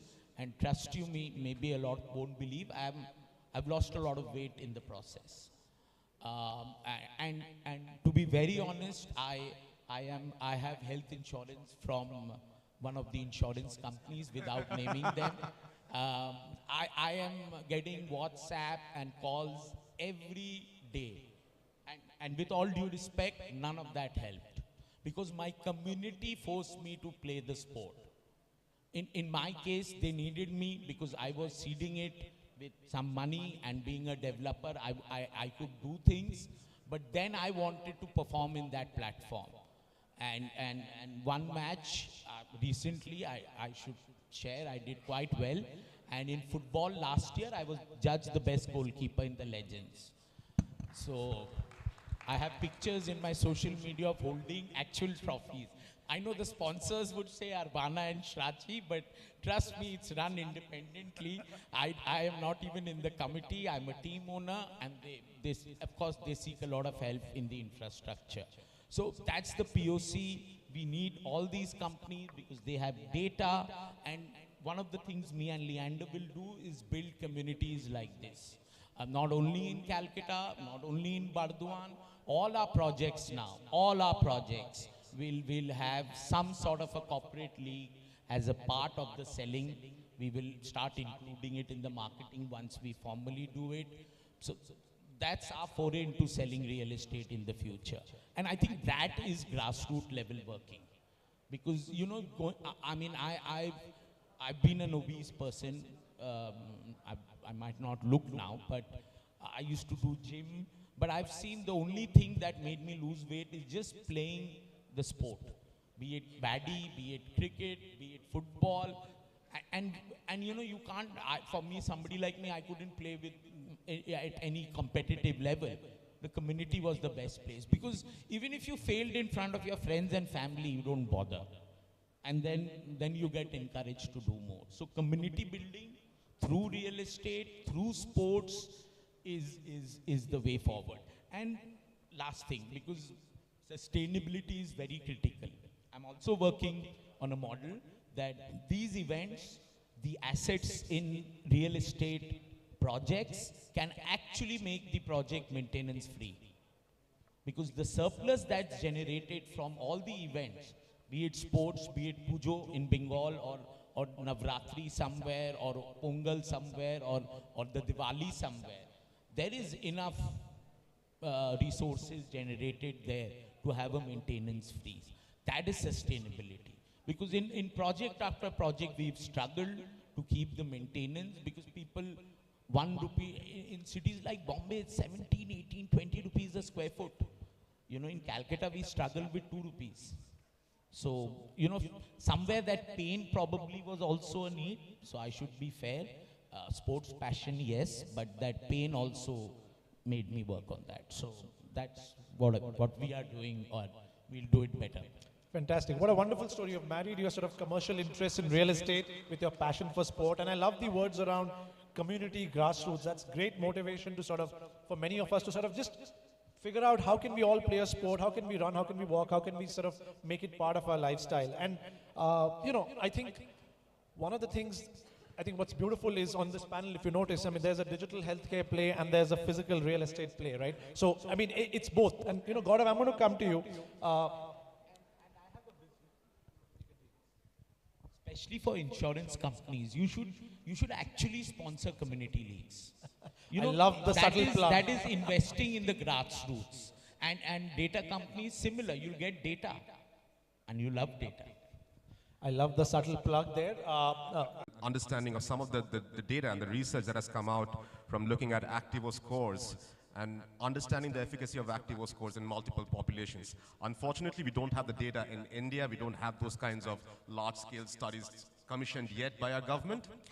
But when we looked into how does an Activo score, what is it predictive of, say, in a population in the United Kingdom, we got a lot of surprising results, right? We got results like that Activo score is predictive of good mental health. It's a good proxy for a person in good mental health or good mental shape. What is the score? The score is basically a combination of how much you exercise, how many minutes you spend standing up on your feet, how many minutes you spend sitting down, and how much you sleep.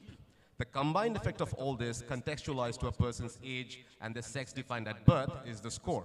Now take a step back. Think about this score when you do it consistently over a period of time. Somebody who's exercising, somebody who's sleeping well, somebody who's active throughout the day or mindful enough to be that, there's a proxy for a lot of other things in his life, right? And that's where we are also working with the partners in the West, that how is the Activo score also a proxy for great financial risk. We have a partner in India, Aditya Birla Health Insurance, who are now giving premium discounts. We have AXA who's giving premium discounts, and it is on the consistency of the score itself. That consistency of the score, I mean, I'm a user, I've been using the score for the last 4 years. Firstly, it's not easy, because you have to be consistent, you have to be disciplined. And it comes down to the basic philosophy of discipline. Again, in a room full of sports folks, the basic philosophy of discipline is that I choose tomorrow over today, right? Which always brings back to one of my favorite quotes, to one of my personal heroes. Muhammad Ali was once asked that, boxing champ, was it so difficult to practice, to train every day for 14 hours, every day, on and on for all those years? And Ali replied that training was easy. What was difficult was going to sleep at 9 p.m. every day, knowing that every bar was going to welcome me with open arms that day, right? So the score becomes a great proxy to a lot of other things, and we have seen that translating in a lot of use cases. Fantastic. That's a great quote, and I think we all agree that thanks to electricity, Netflix, and other things, sleeping early and consistently early is hard. All right, we're coming to an end. I'm going to get each of you to sort of give a quick bite, a 30-second bite on your call to action. We have investors, corporate leaders, parents, kids. Your call to action of what is one practical thing that you would ask everyone to start doing today, tonight, to build for a healthier India. Shobhan, I'll start with you.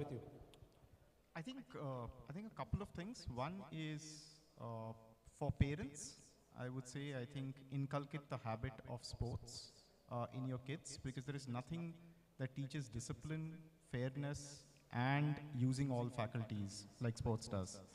Second is for businesses, we have for decades sold products to consumers.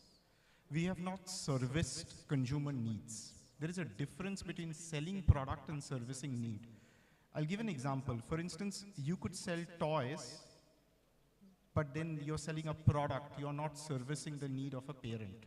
So if you move your access from product to consumer needs, if you move from toys to parenting, if you move from protein powder to muscle strength, if you move from consultation to guidance on mental health, is where we will move collectively the country and the corporate ecosystem towards a better India.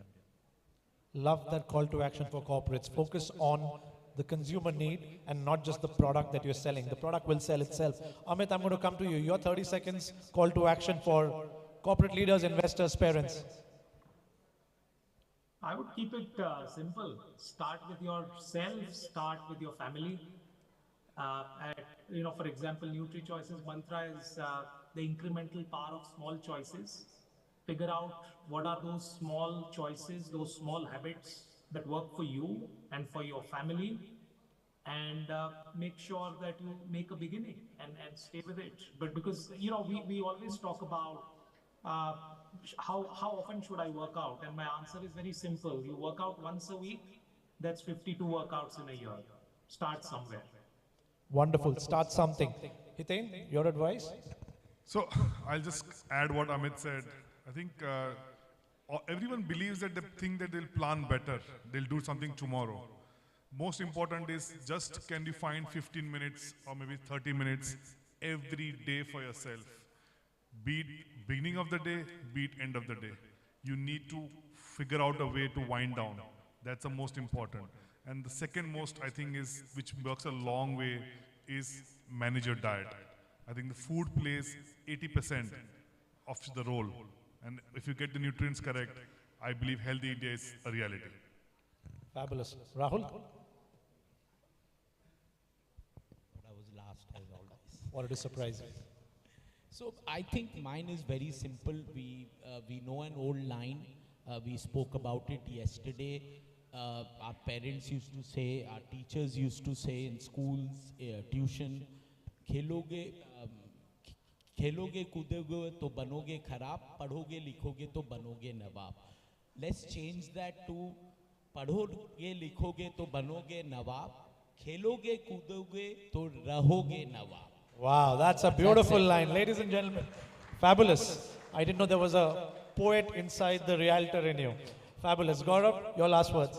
Well, I'll just say that the motto for everyone, right, is something that changed my life. It was done by my co-founder, and it summed up what we did in Activo Score in just a few lines. Whatever you do right now, from today, try and walk double, eat half, and sing in the shower. That's it. Sing in the shower it is. Ladies and gentlemen, when Boria and I, we sort of conceptualized Trailblazers, it was all about sports, athleticism, and also not just about the athletes, not just about sports in India, but a healthier India. It starts at the grassroots. As much as we want to support and champion athletes and the sporting causes, it needs to start with us at home, with us as individuals. So I'm just going to quickly summarize, because I know lunch is out there, and I think, as someone said, eat healthy, eat in moderation, and please do stand and walk around while you eat. But start with sort of really telling yourself and your kids and your families that, to remain that Nawab, you've got to be healthy. Make it a priority. Please do not, wait to go to a doctor or a healthcare professional when something goes wrong, right? So preventive. Second is exercise, sleep, and diet. Be conscious about it. I have personally seen a difference that when you start lifting weights, even if it's for 5-10 minutes every day, as Amit said, it compounds the atomic habit that matters. And remember, it starts with us. If we collectively do this together, we started the session by saying India, unfortunately, is not a healthy nation. And let's sort of do our bit to make India healthier. Thank you. Thank you very much, Prantik. Thank you all the panelists for a wonderful session. Can we please have the volunteers to felicitate the panelists? May I call upon Iram Kidwai, please. Iram Bhai, please. Do come and felicitate our panelists. Iram Kidwai of AGS Federal Health Insurance to felicitate our panelists.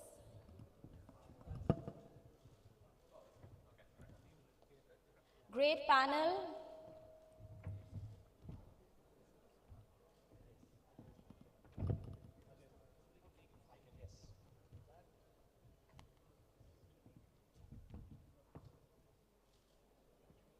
চট করে।